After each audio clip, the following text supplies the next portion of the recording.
Greetings, Hearthstone fans, and welcome back to the 2017 Hearthstone Collegiate Championship. My name is Justin J.V. Varghese, joined on the desk by the one and only Nabil Neptune Pervez. Nabil, how you feeling today? Phenomenal, man. It has been a fantastic weekend full of all these collegiate competitors.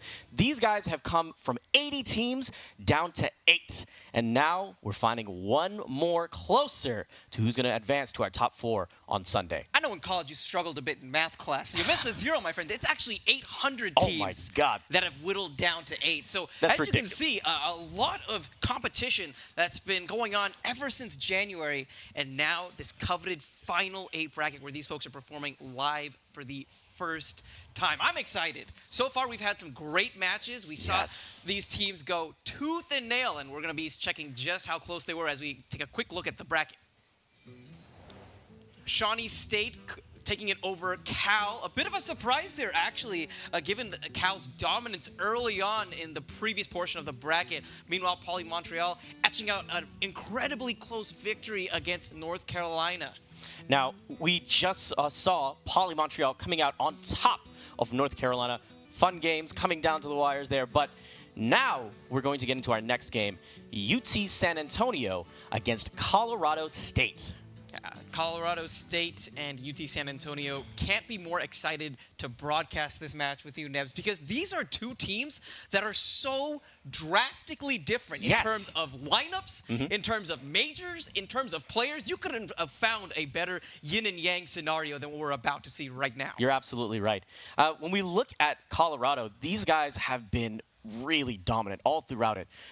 They went virtually untouched in the qualifiers, and into the regionals, they only lost one match, which was insane. Not even one match, one game, Nebs. These crazy. guys have been really pristine all the way up until it, and they're very much the control style players, and they're going to be taking on UT San Antonio, which is very much the opposite, right, Justin? Yeah, UT San Antonio comprised of Yokians, Selesnian, and Awful. I'd like to call them initially rebels without a cause, but they definitely have a cause. These are the folks that look at the meta for what it can be. And on the other side, we're looking at Colorado State for the meta for what it is right now. Rev, Rem, and Baloop, these guys are all fantastic players in their own right, but they're all very thoughtful. They're very different, but at the end of the day, they're all very smart and guys that really mesh together, have a lot of synergy. Two of the guys being some of the originals that came last year, and now the new addition of Rev has really rounded out the lineup and had a lot of success for them this time around. Now, for those of you who are just joining us, we got to make some clarifications on this bracket format, because chances are you probably haven't seen anything like this. As you can see on the screen right now, 9 classes present. Essentially what's going to be happening is you're going to be seeing 3 sets, and within each of these 3 sets, it is a best of 3. So it's a bit of a best of 3ception. If you win 2 out of 3 games in a set, you take the set. If you win 2 out of 3 sets, you take the match. So game, set, match, that's the etymology we're going to use. We may or may not have stole it from tennis, but who cares? Now, that being said, though, there is one additional detail you need to know. When you win with a deck, you no longer can use it. And when you lose with a deck, it also becomes outlawed as well. That's right. So you got to start flexing early. Yeah. You got to show off what you got. You got to come out swinging immediately. There's no second chances here at all. But of course, there is a little bit of leeway. Let's say one of the players maybe doesn't have the best decks or the best lineups, the best draws necessarily, and they drop down. Then from there, at the very least, they can go help out their teammates and see if he can propel up 2 set wins in order to take things back. This has definitely been a type of lineup where up until this point, we've had a lot of guys working together as a synergy. There's been 4 decks that you bring, and then you self-ban one. But now, everyone really has to deliver their own weight. There has to be an individual behind there that's making the tough decisions. Now, granted, they're all sitting right next to each other. They can coach each other. They can help each other out through all those tough spots. But ultimately, there's somebody who has to pull their own weight. Yeah, very much so. And I guess what's worth noting, too, with this particular format and how it's going to be broadcasted, sets 1 and sets 3, the first games will actually be played simultaneously. So we're going to be going live initially with set 1, game number 1. And hopefully around the time that wraps up, we should have an idea of what happened in set number 3, game number 1. From there, we're going to be jumping in to set number 2, game number 1. There's going to be a nice little rotation. We want to make sure that everybody has their fair share of screen time. But the big talking point there is, for this initial part, one of these players has to play the Master and Commander, the Gary Kasparov, play 2 games at once scenario, because they're actually going to be right in the middle, looking at both of their teammates' games, trying to assist when they can. And after that, then we could see the good old-fashioned team synergy as they huddle up together, make those decisions together, trying to compete and get an even larger slice of a $160,000 scholarship prize pool. That's some life-changing money, Nebs. Oh, yeah, absolutely. I mean, for a lot of these guys, I mean, they've come together for that same passion of esports and Hearthstone. And working together with your community, you've found the same love and a drive to compete at the highest levels. When it comes to these teams, though, I think that the big thing that's going to open them up is this ability to play Hearthstone even more, study a bit more for college, spend time with their loved ones. But UT San Antonio, though, they have a very colorful lineup, don't you think, Justin? Yeah, to say the least. Yokian's coming from a mathematics, computer science background, Selesnian from a business standpoint, and Awful from a comp sci background. Now, what's interesting about this team is Yokians and Selesnian actually met together in math lab, and so they definitely were destined to do this. And the way they describe how Awful came into the picture was he descended from the heavens exactly when they needed him to complete that 3-person squad that they needed to register for this event. Well, I imagine between mathematics and business, I mean, with mathematics, you can engineer all those solutions, and with business, you know how to make some good trades. Oh, some great trades. Some top-tier trades. I mean, those guys, definitely a bunch of characters when we talk with them, and very entertaining, all of them. I think that they definitely look at this meta and how really people are approaching it right now. They think everyone's approaching it in a very safe way. Yeah, I don't want to give too many spoilers for what we're about to say, but I'm not joking when I say that y'all are in for a treat. These are guys, again, who we say, look at the metagame for what it can be. And that's a really nice counter to Colorado State University, who I believe very much look at the game for what it is right now. That team, of course, comprised by Rev, Rem, and Baloop. Yeah, absolutely. Varying in everything from biomedical sciences, biology, and physical therapy. These guys know what it takes to have the body, the soul, the mind, the spirit, everything that's going to take to be a top-tier Hearthstone team. These guys all are very interesting and have very unique personalities in their own right. Some of these guys are very outgoing, very outspoken, but then you kind of have somebody who's a bit more passive.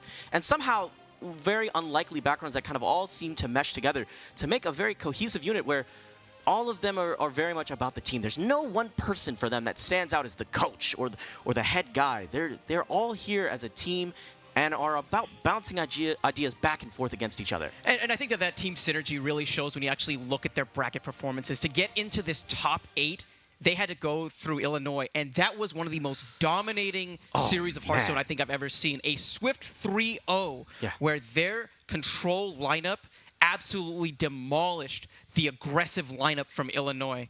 It was amazing. It was fantastic. I think that definitely also seems to play into a lot of how Colorado seems to think as well. I don't want to give too much away, but Colorado definitely strikes me as the type of guys that they really want to be smart about how they're playing. They're not about brute force. They're about elegant solutions. So I'm very excited to see what exactly they bring to the table. You know, I actually want to highlight one particular player here because in a lot of ways, he's actually the outlier. But just a minute before we highlight the players, we got to highlight the folks who are walking onto the stage right now. Please give a warm welcome to UT San Antonio. UT San Antonio, fun guys to definitely talk with. And of course, we're Texas boys. We love these guys. Big shout out to everybody out in San Antonio. And a lot of the folks back home in Texas. Yeah, we're going to try our best to keep the bias off of the camera and keep the Whataburger off the camera as well. Meanwhile, on the other side, we got to give a warm welcome to Colorado State University. All looking really sharp, coming in well-dressed and ready to rock, dropping down into their battle stations. They're ready to go. And even the attire that they wear is a talking point because you see just how cohesive of a unit Colorado State really is. Whereas with UT San Antonio, they really are just the wild cards of this bracket. And that's really told also by their journey getting to the championship playoff, isn't it? Yeah, absolutely. These guys have really flown by the seat of their pants in a lot of ways. I mean, when you look at University of Texas at San Antonio, these guys have squeaked out wins at some points, just coming in 3-2 against University of Georgia, 3-2 against Duke, 3-2 against University of Houston Victoria. These guys have really had some close calls, and it had really made it here by the seat of their pants. But on the other hand, Colorado is very much the opposite. They've been dominant. These guys have been doing such a great job of showing that they can control everybody else they're going against and control the meta. Yeah, and we're getting a preview right now of set 1, game number 1 between Yokians and Rev. 2 players who I think of these teams maybe have some of the more similarities. They both come from a strong competitive card game background. Yes. And I think they're really going to be trying to leverage that as well as their knowledge and their own personal flair for Hearthstone to bring their own style of game. Though, like we said before, these are very, very different styles that we're probably going to be seeing from these 2 players. You're definitely right about that. Both of them have very different mindsets, but they're going to be approaching it with the ideology of, here's the meta, here's how I'm going to counter it from San Antonio. And then Colorado State is very much about, all right, let's play solid. And it's two very different mindsets. And there's definitely a lot of variance that could come from San Antonio, where they could definitely overwhelm Colorado in a lot of different ways. There's definitely a lot of unique choices that they've made in the decks that you guys will clearly see as we go into it. I can't wait, Nebs. This is just so much tension, and I know that the folks at home have been waiting for a while. I know that these folks have been waiting too. And like I said, I guess since we have a minute of time, just really quickly wanted to highlight a particular player, Baloop. Talking with him was so interesting. He's kind of an outlier in a lot of ways because he's one of the oldest competitors here at the age of 29. When he's not juggling a very heavy course load at school, he's working a night shift job, and he has dreamed of being on a stage like this. But enough with the foreshadowing. Let's actually get into the first game of this series. UT San Antonio squaring off against Colorado State. Yeah, absolutely. So let's talk a bit about the mulligan and where we're supposed to be going from here. I think that in particular for Warlock, you're looking for that early curve. Turns 1, turn 2, turn 3. You always want to have something here. But on the other hand, you have a lot of counter aggression when it comes to Colorado. Of course, keeping that Tar Creeper, great, elegant solution for a lot of the aggro that's been coming from previous metas, and now answered with Journey to Un'Goro. Yeah, that's true. Tar Creeper, of course, a very strong defensive option with it having 3 attack on your opponent's turn. My only real issue with this is just how Zoo plays overall. If Zoo has any sort of board, that's when they really start to snowball that board into victory. And the fact that that Tar Creeper can't really interact with too much of a Zoo board whenever it's your own turn means that you're actually going to make it so that some of those minions stick a bit longer. So normally you think about Tar Creeper, it has a pseudo-freeze aspect to it. That's not the worst thing in the world if you're a Zoo deck. You wait a turn, and then all of a sudden you're buffing up your guys, whether it's with Direwolf Alpha or Defender of Argus. Keeping it simple, turn 1 Colorado State dropping down the Northshire Cleric. And on the other hand, we see Voidwalker as well as Flame Imp ready to go. And this seems like a pretty standard start for both of these guys. Yeah, the Flame Imp, really strong option here. It's going to be contesting that Northshire Cleric, shutting it down from really getting any value thus far. Now, on the other side, we have to be talking about that Wild Pyromancer. Is it the time that you drop it now, or do you wait to maybe have one of your spells in hand so you can have another removal effect? Again, with Zoo, it's hordes and hordes and hordes of these low-cost minions. And it's very much on the other side when it comes to Priest, where they're kind of putting up their hands and trying to see if they can protect themselves in a lot of instances. So it looks like they're actually considering dropping the Wild Pyromancer here just to see if they can contest against that Flame Imp. Yeah, and I like the play here a lot. They need something to, again, just take Zoo off of the board. Meanwhile, quite a few options on the side of Yokians. He actually can either choose to develop a true drop right now with something like Knife Juggler or Direwolf. I wouldn't be surprised if he decides, if he goes with the Knife Juggler route, to develop a Voidwalker with that as well, just to give it a little bit of extra protection. Yeah, and start to throw them bows a little bit, right? Because at least when you drop down that, once you drop some Knife Juggler, Coin, and Voidwalker, you're going to throw out 1 extra damage, and maybe it could help out a little bit. But ultimately, there's also the chance that you could give Colorado State something to heal and then maybe get a little card draw. So there's definitely some counterplay here. But what about the Doge? Oh, the Doge? I can deal with the Doge too. You know, I'm definitely a fan of the Direwolf Alpha. Very useful if you want to start getting aggressive, making some nice trades up. And that's why I think they might be a little bit more reserved developing that right now. Of course, Malchezaar's Imp, another possibility, but I just feel like it may not be the right play here. Voidwalker coming down. And let's see if he's going to be coupling that with anything, possibly the Malchazar Zimp. Nope, choosing instead to use the coin and developing the Knife Juggler. And now, some people at home might be thinking, why don't you do it the other way? But they actually don't want the trigger from the Knife Juggler here. If it hits the Northshire Cleric, that gives you a chance to go ahead and heal up your minion and to get the card draw. Exactly. So Tar Creeper is now available, and they're also eyeballing one of the more recent the additions to Un'Goro. Yeah, there's that Curious Glimmer route available. 3/3 that's going to allow you to essentially play 3-card Monty. Guess which card started in your opponent's deck, and if you guess right, you get to have that card added straight to your hand. Now, dropping down the Tar Creeper, and let's see what UT San Antonio draws into. Another Voidwalker. It seems interesting. There's a couple of lines of play that you could add a little additional damage here. Contesting against that Tar Creeper, this is the elegant design that really came with Un'Goro, because now you're seeing it's a 3/5. It's a little tough to deal with. You will, of course, have the dog, but with this, you just kind of want to life tap here and see if you can find some additional options, right? Yeah, and I like the Voidwalker here. Again, the fact that this just stalls the board state for a moment is totally fine when you're playing a Zoo deck, because you know that the stall is okay. They won't have enough gas right now to burst through the walls that you're setting up, and then you can fortify your existing minions with something like Defender of Argus. But of course, on the other side of Colorado State, that Auchenai Soul Priest right now looking very tempting. And then on the other hand, you also have Shadow Visions, which could help you look for any solutions that are inside your deck. Shadow Visions, of course, allows you to discover a spell that currently resides inside your deck. Yeah, we can see that being used in all sorts of ways. I've seen some of these super value-oriented priests that run Elise use it to discover the Un'Goro pack. But I think that here's a really good way to just maybe look for some spells that you have just one ofs, right? Because it's not like in every single matchup you need two of a specific spell, but the fact that you may run to some where the extra spell may help gives this card a lot of flexibility and a lot of value. It looks like we're going with the Soul Priest, but maxing out on the mana, there's not going to be any other play here, but it's a nice body, 3/5, right? Yeah, that's true, but this is where Zoo really starts to find some serious wins. There's a lot of ways to try and figure out this board state. Of course, we got to talk about the Tar Creeper, like you said, bit of a pesky minion here for this deck to deal with. The fact that it has a 3 attack on the opponent's turn makes it so that the Voidwalkers unbuffed are just going to be falling prey to that. So, Justin, there's a couple of different lines of play here, right? We have Direwolf Alpha, we also have the Runt, but there's also Defender of Argus. What do you prefer here? Honestly, it's a really, really tough decision to make. There is one chance where if you do Defender of Argus and you get a really nice Knife Juggler juggle, you can trade in your 2/4s essentially for free, but of course that leaves them vulnerable to being eaten up by the Northshire Cleric as well as a hero power. So instead, choosing now to develop the Ravasaur Runt. No Poisonous in sight, though, unfortunately. That would have been pretty helpful to potentially deal with the Tar Creeper next turn, but instead, going for the Divine Shield, seeing if he gets a little bit of extra value with trades.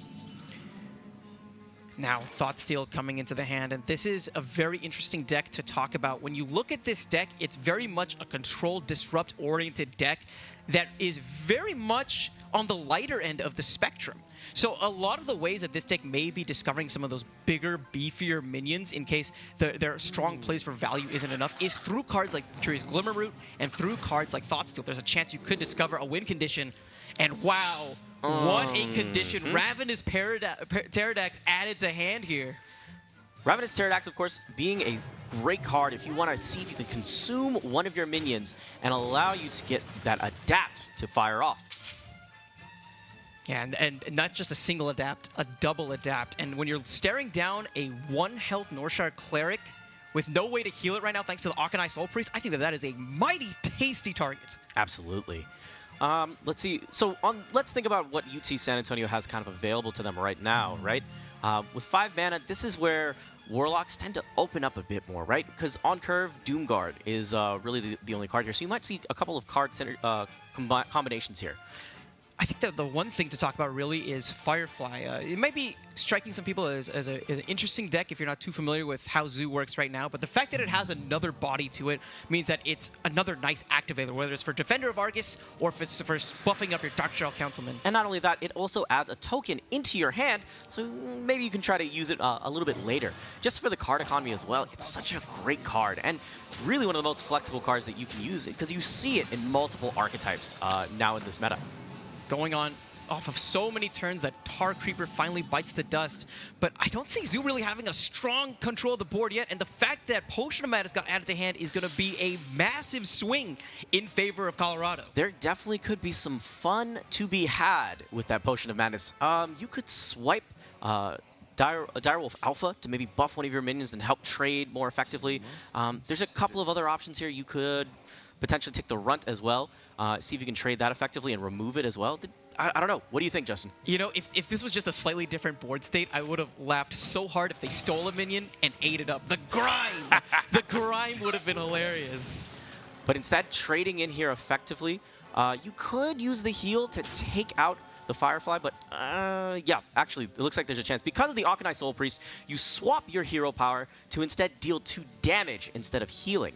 Pretty effective. Yeah, no, that could be a nice tempo play, but even if Zoo prevails when they have some sort of board, I think right now they really want to make as beefy of minions as possible. Keep in mind that this deck, because it's kind of been playing this stall game, it's been tapping quite a bit, so that health total is certainly a resource that will be leveraged against by Colorado. That's one of the big things about Warlock, right? Is that you have these interesting minions and whatnot, and you have the ability of life tap.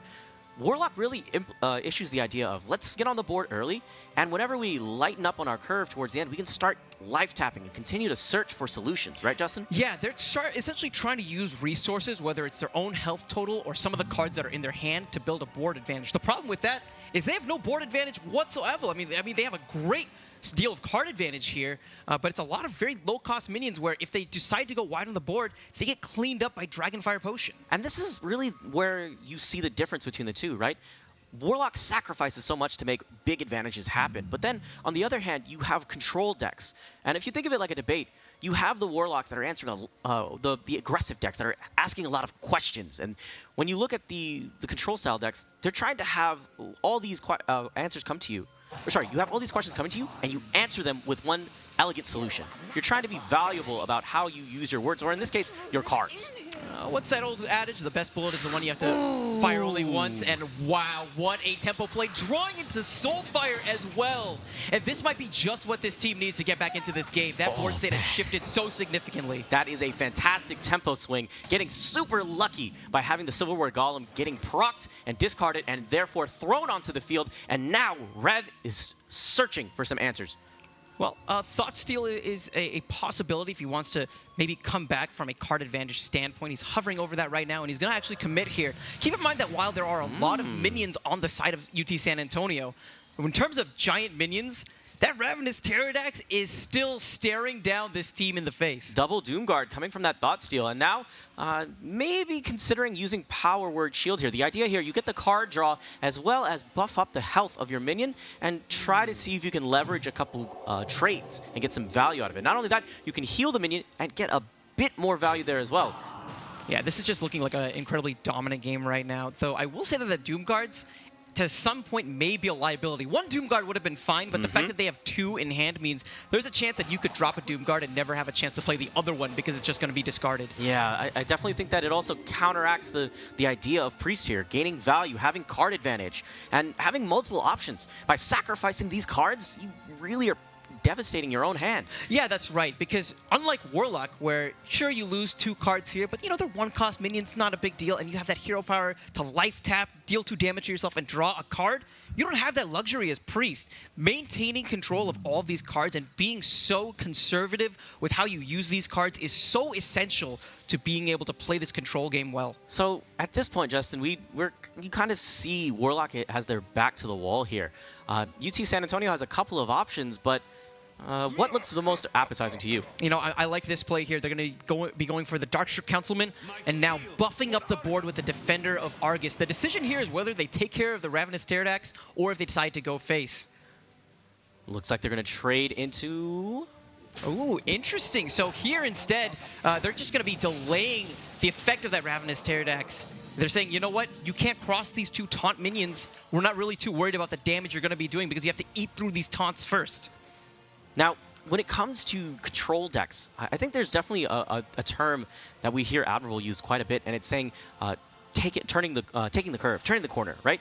And that is the feeling that you really get when it comes to control decks, when it feels like you have made a massive play and things are starting to look up. You see the light at the end of the tunnel. You know that you can sprint towards it and you can find victory. And this is such a dangerous position. Keep in mind that they use both of their defender of Arguses here, so they're not going to be able to have that actual option available to them in order to set up more taunts. And 2 Voidwalkers as well. I think that this game might be all but wrapped up here. They can't tap from this position either because they're staring at a 5-8, and if they tap, they're going to be at 4 health. Yeah, this is definitely a rock and a hard place.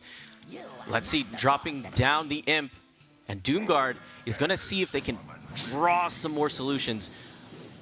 They're going to need to engineer something good. Maybe a Soulfire would be pretty useful here. Another Doomguard, a bit too clunky of a hand.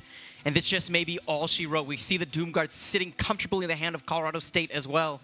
This game looks all but wrapped up, Nips. Yeah, absolutely. And it looks like we're going to see that trade going straight to face, and Rev is going to see this avenue of opportunity. Ironically, he could just use the Doomguard here that he grabbed off of the Thought Steal, use some of the own power that he gained from the Warlocks against them, and take this first game over UT San Antonio. So a strong start there. We saw the aggressive style like we alluded to coming through from UTSA, but unfortunately, just the way that that game really worked out made it so that we really saw the dominance and the control coming out of Colorado in full effect and full force. It's like I said earlier, Justin, when I look at Colorado State, they've dealt with aggression. They're such strong control players, and they really do not crumble under the pressure of aggro. Yeah, and you know, the fact that you have somebody there who has that physical therapy background to nurture you after you're taking all these hits from an aggro deck, but of course that's a talking point too. There came to a point in that game where we talked about how Warlock likes to sacrifice some of their own resources to build an advantage onto the board, and if you look at the health, if you look at the board state, everything was going in the favor of the Priest. And the second that they seemed to be running a little bit low on resources, bam, drop the Thought Steal, refill that hand, and generate new threats. In fact, game-winning threats after they got the Doomguard. You're absolutely right, Justin. But let's take a look and see where we're at right now in this match. Yeah, as we can see, a loss coming out on the side of UT San Antonio for set number 1. But there is a bright side. Awful able to get a win with his Druid deck in set number 3. So far from a game perspective, they're tied up on 2 sets. And of course, there's still this second set to be played out in order to determine who's going to be having this early advantage from a momentum perspective. So we're going to be seeing Selesnian from UT San Antonio taking on Rem from Colorado State. Kind of an interesting lineup that we're going to be having to go into, right, Justin? Yeah, Selesnian, he considers himself a king of, and I'm just going to say blank here, of course. Don't want to give too many spoilers, but I think as soon as this particular round starts kicking, if he goes the way that I would love to see him go with that Shaman, maybe we're going to be able to show exactly why he deserves the title so well. And speaking of titles, Colorado State, of course, they were calling themselves the Kings in the North. But let's keep in mind that this is actually their second game loss in the entirety of this bracket play thus far. Yeah, these guys have been pretty dominant up until this point. But I can trust that Colorado State is going to maintain that control, that composure, the chemistry that has really brought them this far. I like that, chemistry. Yeah, chemistry. You know, it actually wasn't one of my best suites whenever I talk about my personal college experience. Yeah, that was a tough one for me. Yeah. Fun fact, actually, with the team of Colorado, we were trying to set up an interview with them, and the only time we could get them was after they were done completing this ridiculous biology or biochemistry test, one of those.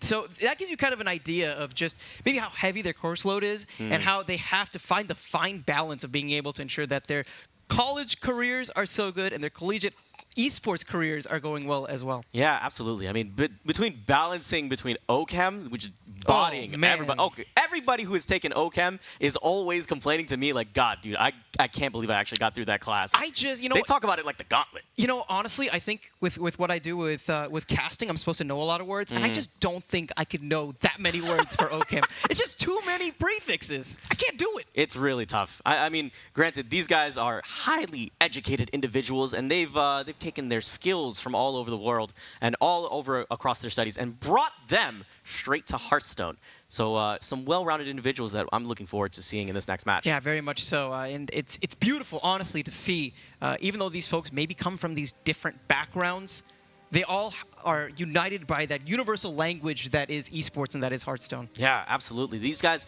are also unified, but that universal language of money. They're coming here. They're trying to catch some dollar signs. They want a piece of that $160,000 scholarship money. That's a couple semesters, couple of books. Yeah, that's some notches off of your student loans, man. And real talk, that is not having to work that second job. Trust me, as somebody who went through the college experience, working full time and going to school full time is no joke. So any help that I can get to really alleviate that pressure, I would definitely take it. If you're telling me that I could play Hearthstone to win that kind of money, to meet a couple of cool people and let it rock, I will definitely do it. But let's get into this next game right here. UT San Antonio, Colorado State, Hunter against Druid. Yeah, and it's something that we've seen quite a bit whenever we're seeing Druid on stage thus far. That aggro variant, very token heavy here, as we can see with cards like Eggnapper coming through. Meanwhile, this Hunter, maybe one of the more quote-unquote standard decks in UT San Antonio's lineup, but that Stampede showcases the touch of madness that are present in this particular You're deck. absolutely right, Justin. And between the two of these guys, I like to think of a race, right? And when you look at aggro Druid, when you look at token Druid, these guys are about sprinting out the gate. And meanwhile, when you look at mid-range Hunter, these guys are about building momentum and getting things rolling.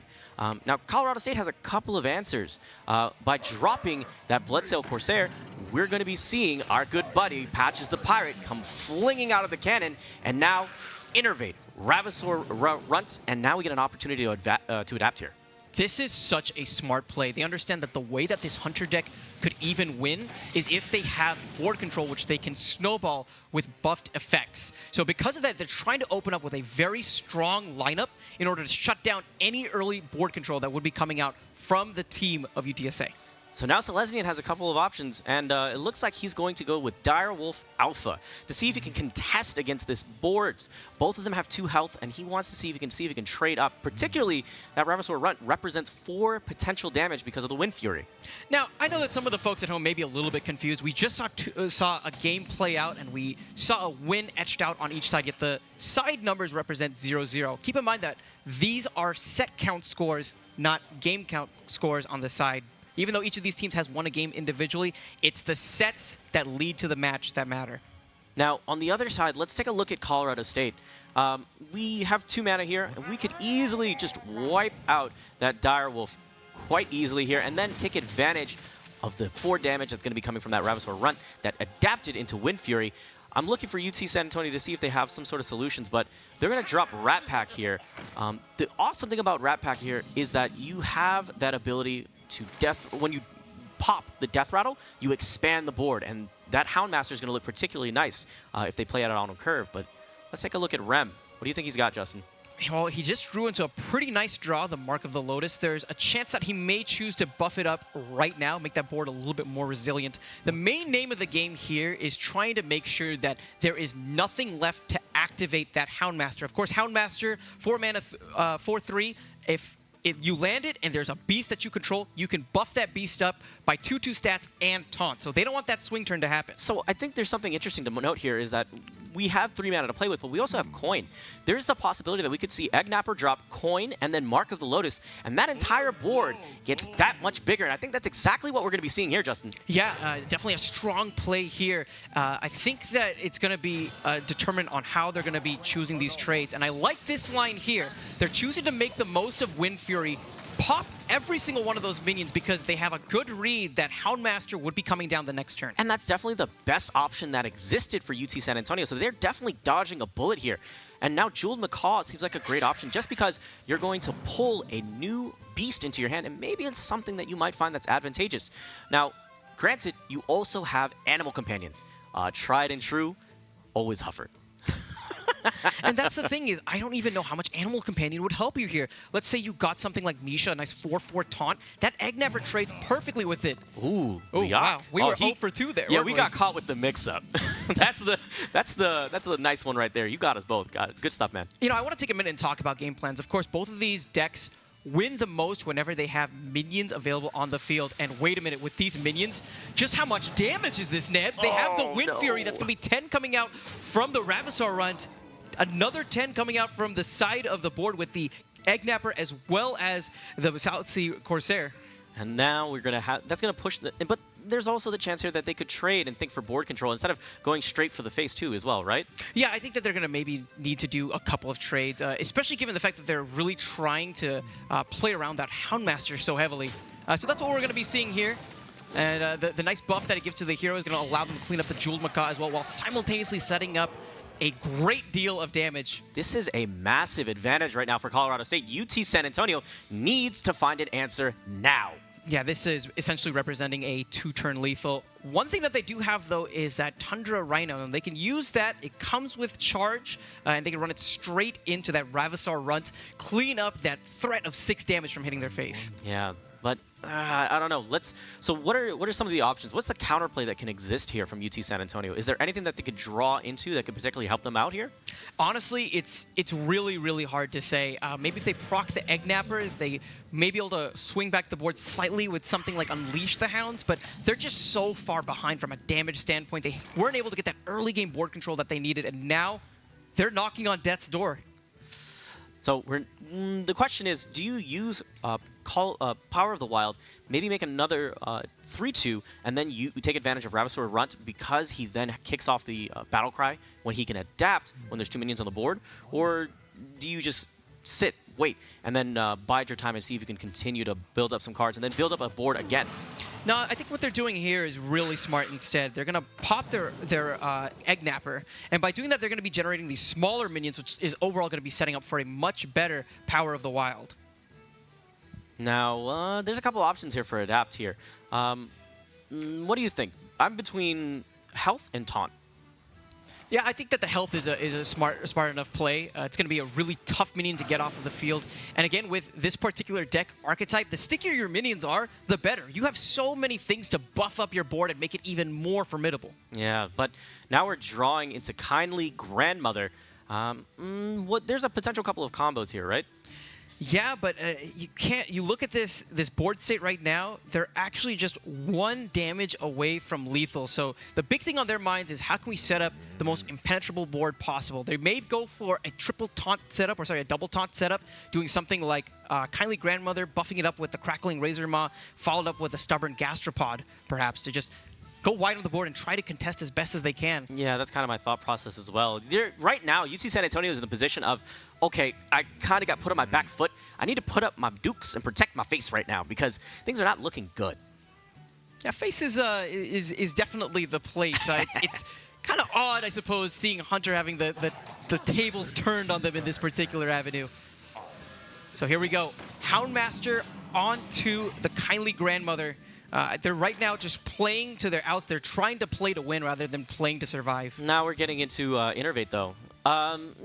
This is kind of... You could see the Ravasar Runt trading into the Kindly Grandmother, but that would pop the Death Rattle and create a 3-2 as well. Would you trade effectively here, Justin, or are you going to continue to push the face? I think that at this point, maybe you just need to trade effectively, right? Put one of the 2/2s in. The fact that Big Bad Wolf has that Beast Tag means that it gives your opponent another out. Let's say the Crackling Razor Maw comes out the next turn, sets up another taunt. That denies you so much damage overall. Yeah, looks like you're right. We're going to trade one of them in, go face, and now we're looking at exact lethal on the other hand. You have the 5 power on the board, as well as the hero power that can come out from Colorado State. So Celestian is going to be looking around for some sort of an answer. He does not have any beasts on the board at the moment, so he wouldn't be able to proc Crackling Razor Maw's Battle Cry. Yeah, but he does have a lot of beasts in his hand. He's going to be looking for a Divine Shield here, just trying to stall as much as he can, and doesn't quite get the odds in his favor. The +3 health, however, is going to be pretty nice overall. May not be the Divine Shield, but essentially represents the same thing whenever you look at the power that's on this board. Yeah, absolutely. Kind of lower on the power of minions. You would have to trade both of them in order to take care of it. But instead, we're going to be seeing the Houndmaster make an effective trade. And now Colorado State kind of has an interesting position that they're at. Now, both of these guys are drawing cards off the top of their deck, looking for solutions, and trying to see if they can find something to either protect themselves or, in Rem's case, finish this game off. I'm just trying to count the outs that UT San Antonio may have. The biggest thing that they need to do here is set up another taunt, because essentially with what this board represents, it's going to be lethal damage as long as that hero power comes through. Of course, at the same time, because of the decisions that they've made to specifically buff that stubborn gastropod, this is actually going to be a very tough board for them to go ahead and push through. I'm waiting for that living mana top deck to go ahead and seal this game off entirely. Yeah, absolutely. This is pretty interesting to see because, oh my god, this thing is about to get wild. Let's go. Are you ready for a miracle? Let's see what we get. Oh man, this is so sick. This might be exactly what Selesnya needed. This could be the light. This could be the hope that UT San Antonio needs right now. I'm just so surprised, again, with two decks that are so board-centric. When we saw the dominance from Colorado early on, I thought that this was all but wrapped up. But now we're seeing this team of UT San Antonio starting to fight back. They're going to be able to buff up their Scavenging Hyena by trading in that Kindly Grandmother. And now they're actually putting some serious pressure on the board while keeping that Stubborn Gastropod at such a healthy life total. Justin, this is a fantastic example of the engine has run out of gasoline. You saw up until this point, Colorado had a dominant board, a dominant start. They were sprinting out the gate, but then they ran just short of gas, and now Selesnya has found the answer, found the board state, and regained control of this game. Colorado State is struggling to find these answers. This is the equivalent of running a 100-meter dash, being on track to set the world record, and then tripping as you're about to get to the finish line. These dead draws have been costing Colorado so much, and this game that very well could have been theirs, I don't know. I feel like UT San Antonio just might have enough, the Houndmaster, to make this board even more formidable, and I just don't know what else they can do. This is ridiculous. I don't know if there's any outs that we have here. You're going to buff up that card, buff up the dog, and just continue to throw all this damage in face.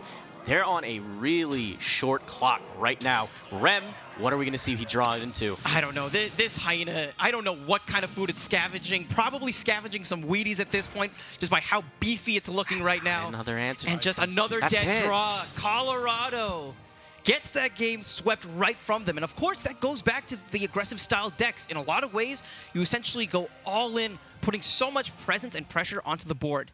But if your opponent stabilizes that one time, and you draw dead the way that Colorado did, you just don't have enough gas left in the tank in order to ensure that you're going to be able to cross the finish line safely. I think this is definitely a safe way of saying Colorado State is phenomenal control players, but they came out short there in terms of aggression, right? How are you going to out-aggro the guys from UT San Antonio? We play football out in Texas. I think that UT San Antonio may be known more so, though, for their robotics team than anything. It's a pretty awesome robotics team. Dope. Let me tell you, I have a friend who works for Tesla who came off of that robotics team. But Dallas, we're pretty much dorks as well. I mean, we have like the best chess team out there too. Yeah, shout out to UT Dallas. Whoosh, y'all. Let's go ahead and take a quick gander at the scores. We've seen some action all around these sets, with UT San Antonio taking one game each from the lower two sets. So set 2, set 3, a slight game advantage coming out in favor of UT San Antonio. And Colorado State, we've seen them in a dominating position continue the train, but can they claw back now that they're actually facing a significant disadvantage? This is going to be pretty interesting to see. For the next few games, a lot of interesting classes. What do you have your eyes on right now, Justin? Man, it's tough to say.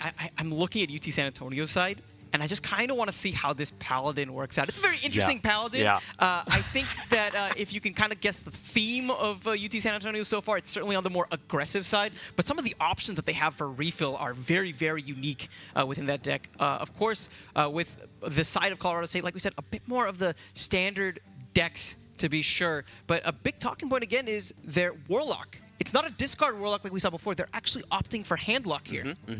Which is going to be interesting to see, considering that a lot of guys have been going more along the lines of Zoo. Handlock kind of stands out as that one deck that seems a little bit on the left field, but it kind of fits with the archetype and exactly how Colorado State thinks.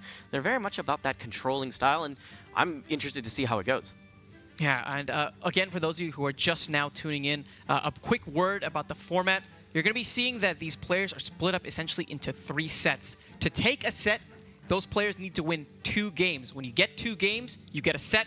When you get 2 sets, you win the match. Game, set, match, of course, the nomenclature we're going to be using. And right now, with that in mind, UT San Antonio, they have a really good advantage. If they win one more game in each the second set and the third set, this match goes in their favor, and the underdogs here are actually going to be eking out a win over such a dominant force that is Colorado State. Yeah, absolutely. I'm very interested. That would be quite the story as well, to see a team that's really been holding themselves together barely across a lot of these matches to take out one of the dominant forces throughout this bracket. Yeah, very much so. And like we've touched on time and time again, when you look at the road that Colorado had, it's just been a complete steamroll for the most part, losing only one game from the round of 64 onwards. And now, in this series alone, they've lost more games than the entirety of games it took for them to get from the round of 64 all the way to here. Yeah, man. These guys have definitely been a pleasure to talk to as well. Lots of interesting personalities. I look at a lot of the fresh faces, the one fresh face that Colorado brought on, and it really feels like that was the X factor that changed a lot for them. Of course, they came and competed last year, but with the swap in of Rev, things have gotten a lot more interesting for them. Yeah, and you can see this Colorado team right now just trying to keep composed. We've seen them from a domineering position so many times, but now with their backs against the wall, what will they fare, Nips? Yeah, but I'm not particularly worried. I think both of these teams have definitely done their homework, and I think it definitely pays to touch on the theme that both of these guys are approaching Hearthstone from two very different ways. And to me, I think that's also what makes Hearthstone so sick. You have a lot of different people that can take this same medium and really inject their own personality, their own viewpoint, whether it's the cards that they're teching in or the archetypes that they choose to build. There's so many ways that you can play this game and really express yourself through your deck building and through your play. Well, why don't we take a preview at the upcoming match? We saw Yokians fall to Rev's Priest to start off this series thus far. Let's see how he does in the run back. Left available are the Warrior as well as the Priest on the side of UT San Antonio, whereas Colorado, they have the Warrior and the Warlock. So what's interesting here is actually that this is the one set where it's a true mirror.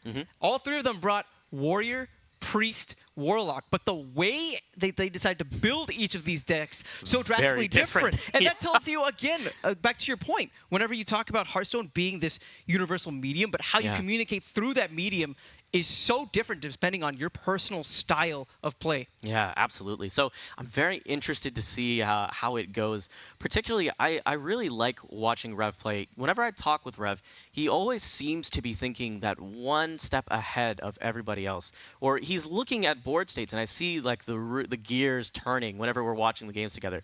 So it's very interesting to see how he thinks. But I think you had a lot of fun experiences with UT San Antonio. Oh, yeah, very much so. They're just interesting, but not interesting in the way where, when you watch a movie that your friend's like, oh my God, this is my favorite movie of all time, and they show it to you and you don't think it's that good, and they ask you, what did you think? It was interesting. It's more so just, what in the world is going on with these guys' minds? Yeah, that's exactly what I thought too. It's such a fresh perspective. Right, but it's also like you look at these guys and they almost strike you as like ruffians or hooligans in some way, because you look at these guys, they're tatted up, but they're the nicest guys I've met from UT San Antonio. But they look at the game in such a different way. It's really refreshing. Yeah, they're just this ragtag bunch that kind of came together at the last second, and here they are in top 8 of an 800 team tournament. That's insane. Competing over ridiculous amounts of scholarship money. And when they came in, they just said the mindset of, you guys are all playing it safe. Why aren't you thinking progressively? Why aren't you thinking about solving the meta instead of abiding by the rules that came with it? Why not just think outside the box and don't worry about the net decks that are out there? Let's talk about advancing this meta and coming up with interesting and unique solutions. That's what's so cool when a new addition comes into Hearthstone. The beginning of the meta is the coolest part because you spend so much time experimenting, theory crafting, and exploring the meta, and rather exploring Ungoro. Man, they're the kinds of folks who, forget thinking outside the box. They throw the box out of the equation, draw a triangle, and say, we're not squares. We know exactly what we're doing here. So, just a bit of figuring out which deck they're going to be choosing. Of course, a lot of pressure right now on Yokians. He doesn't have a game to play with here. He needs to make sure that he wins this game in order to keep his set dreams alive. Meanwhile, Rev very much chilling out right now. He's not worried. He's got Warrior as well as Handlock to play with. So I imagine he's comfortable with both of those matchups. So in particular, I think that Quest Warrior is a very interesting place right now. Actually, Warrior in general has always been a class that has a lot of flexibility to it. Granted, we see two very different variants of it. Of course, Aggro Pirate Warrior, and then on the other hand, we see this Quest Warrior that's come out, which personally I think is phenomenal. If you're someone that's new and you're kind of wanting to learn how to play Control, and maybe that's something that resonates well with you, highly encourage checking out Quest Warrior. Yeah, at the incredibly low cost of 10,000 dust, you too! It's probably not that much dust, actually. No, it's not. It's actually one of the cheaper decks to make. That's true. Which is pretty sick. You don't need that many legendaries. I mean, you just need the quest. I mean, at least initially to get started, and maybe bust open a couple of Angoro packs to keep it safe. Yeah, go ahead and complete some adventures. You got a ragtag quest deck. Man, I remember, for us in particular, I think I remember when we first started getting into it, I remember you had broken your computer, and you called me up. You're like, please fix this. And you got to be specific. I break my computer quite often. You do. That thing breaks a lot. That thing's a piece of junk. But I remember you calling me up. Man. It's true. But don't worry. We'll take care of you. I'll help you build the next one. But I'm remoting into his computer. I'm fixing everything up. And I remember that moment where I was installing the Blizzard client, and I hovered over Hearthstone, and you bent down to pick something up, because I remember hearing the mic rumbling in the back, and I start installing Hearthstone. You come back up, you're like, really, why are you doing this to me, man? And the exact words you said was, man, I'm going to get addicted to this game. And I was like, yeah. And now, 2.5 years later, we're out here chilling. So I know that you guys look at us, you're like, that's not Brian Kibler. That's not Frodan.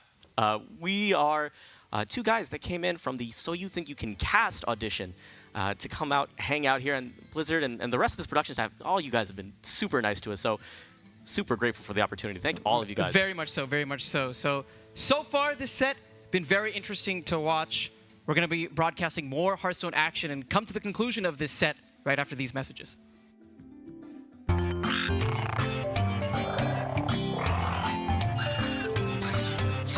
Professor George Herbert Doyle IV is a realm-renowned explorer and adventurer. Join his jaunty journey through the prehistoric world of Ungoro, a land of mystery and wonder. He is a professional and therefore has no fear of the unknown. Let's join him now, live from Ungoro. Welcome back, fellow students of nature and adventure. Professor Doyle here. Feels like eons since our last dispatch. Now, a trek through the Galaka Hot Springs has brought us here, all the way to the foot of a giant volcano.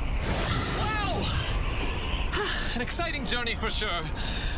Just look at all these fabulous specimens we've observed. This tar elemental, a smoke elemental, and oh look, a light elemental. Look at you, Eddie, you're glowing. I think it's a heat rash. Not now, Eddie. And this. Good Lord. It's hotter than a tall strider's talon in here. This right here is another Doyle disco. Ah! No. My observational sketches. Oh, not to worry. Opportunity in disguise. Opportunity in disguise. Water, Eddie!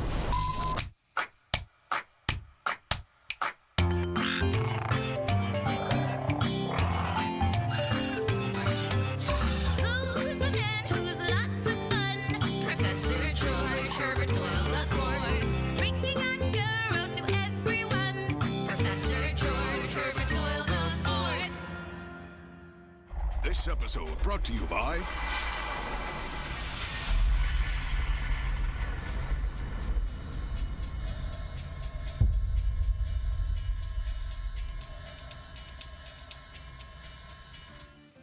Welcome back, everyone, to the 2017 Hearthstone Collegiate Championship. We just got our technical issues resolved as we were talking about my technical issues.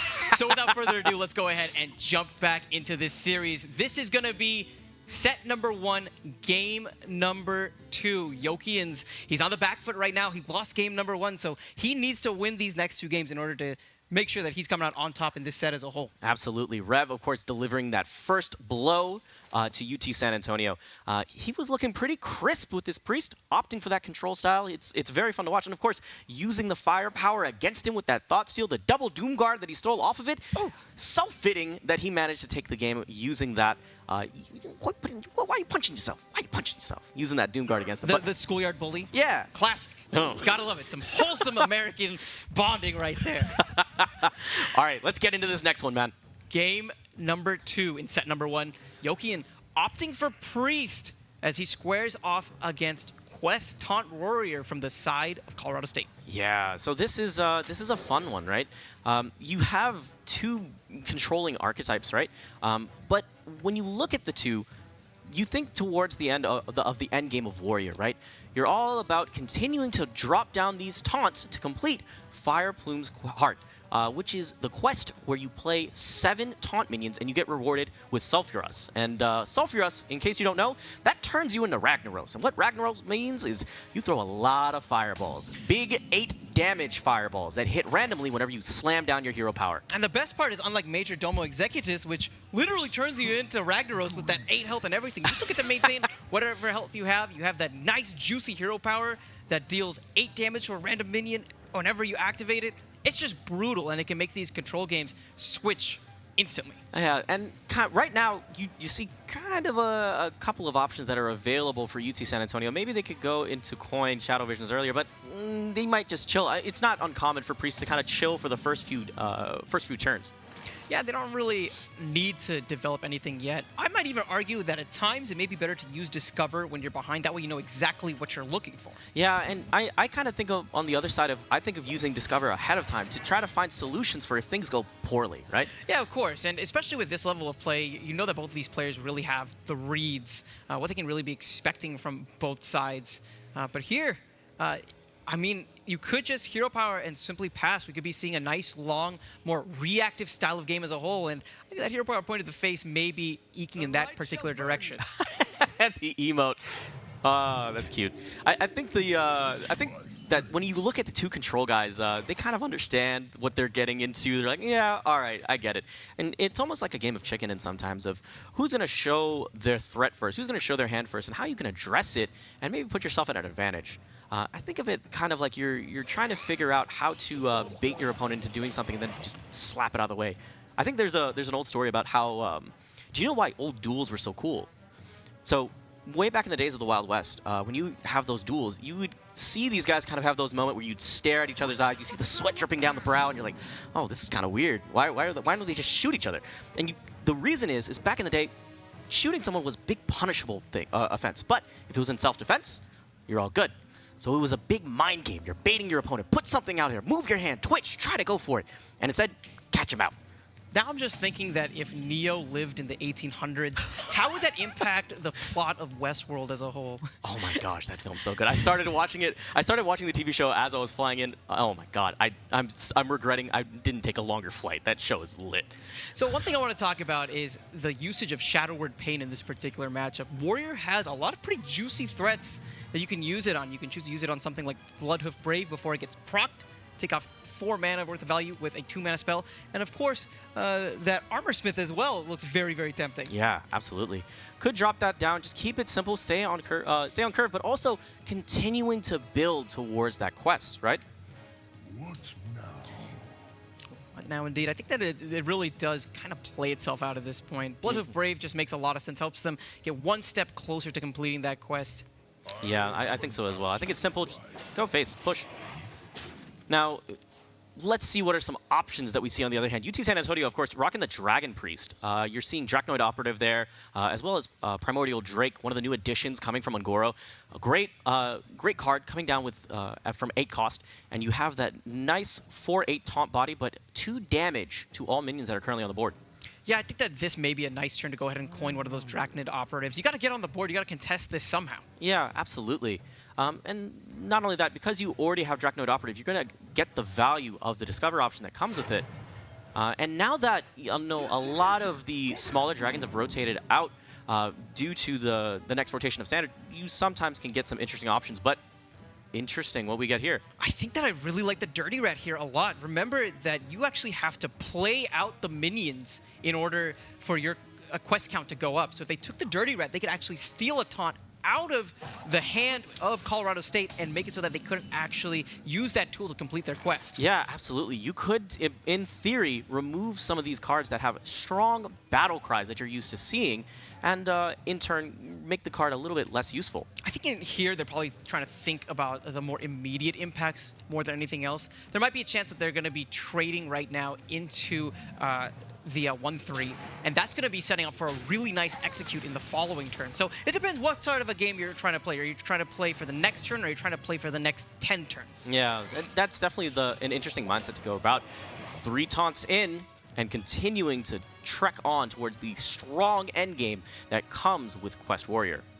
Yeah, of course, execute available. I think that maybe coupled with the Shadow Word Pain could really swing the board back into their favor in this particular moment. But of course, when you're playing a control deck, a lot of it is not showing your hand too much. You got to think it's a zombie apocalypse in some ways, right? You got one gun, it's got 6 bullets, and the second that you fire one of them, that's when your opponent maybe starts pushing the advantage a bit more. But then you got to make sure you line them up so you make the most of those bullets, right, Justin? Yeah.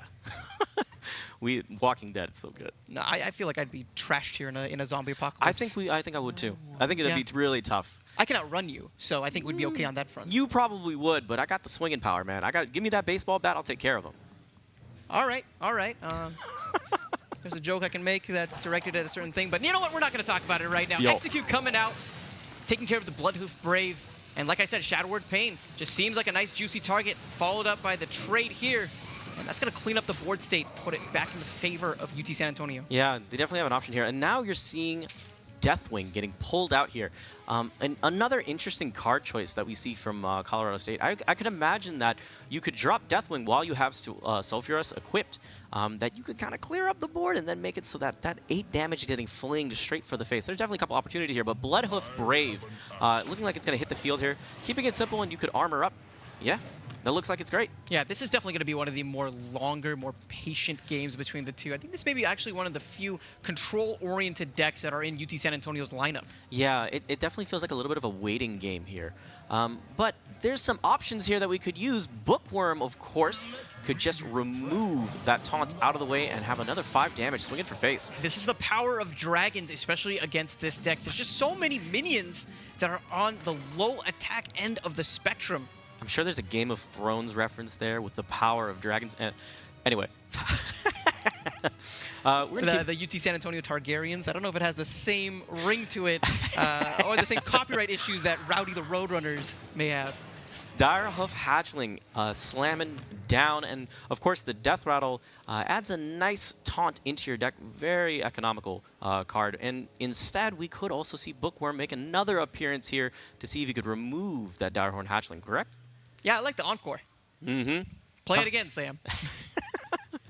But what are some alternative routes that they might choose, if anything? They could choose here maybe to develop the Twilight Drake if they wanted to. They have a pretty sizable hand at this point, but the Bookworm just makes so much sense. And the big thing is they want to put the pressure on. They don't want it to get to that point where they're going to be able to have access to Sulfuras, because that's a big point whenever the game switches in their favor. A follow-up to that, whoa, wait a minute. Let's go. Immediate value coming through for the side of Colorado State. I can't believe they drew into that Direhorn Matriarch that quickly. Man. That's busted. That's pretty lucky, all things considered. I don't know, Colorado State is kind of eyeballing that Primordial Drake, though, considering that you would get the 4-8 body with taunt, and then you deal the extra 2 damage. But then they're kind of looking at that Direhorn Matriarch. Honestly, I think this might be a good play, just considering that you could also trade in. You have the theme when it comes to Priest is big bodies that can trade efficiently, but lower on the attack, right? Yeah, and one thing that this presents is one of those taunt minions that actually isn't addressed by the Shadow Words, which is very rare, to say the least. And I think that may be what Colorado was thinking. In case of something like Shadow Word Death was resting in the hands of UT San Antonio, they wanted a minion that had 4 attack and a nice beefy body in order to soak up and remove some of those minions that way. I think there's a lot of options that really UT San Antonio has available to them right now. I think that's one of the best feelings that comes with Priest. And Control in general. Look at all this. Look at all these options. Look at all this value that's potential here, right? So what do you think, Justin? What stands out to you? I think that you have a decision where is this maybe the time to trade? Do I hold off a bit more? I think, honestly, that the Dracnoid Operative play just makes a lot of sense. Start digging for even more value, because that, at the end of the day, is going to be how you're going to win this game. The Curator picked up. Interesting. Yeah, that can actually add another taunt, another way to protect yourself, a little extra health, maybe even some card draw, right? Yeah, and the quick heal is going to be setting up with this really solid trade. and just more and more pressure. I got to touch on Sulfuras. Normally a very, very strong hero power, but if you're already so far behind on the back foot from a life perspective, you might need that armor up in order to keep yourself alive. And Sulfuras, while it is a very mighty hero power from an offensive standpoint, if you're needing to play defense, that may not be the best route to go with. Yeah, you're absolutely right.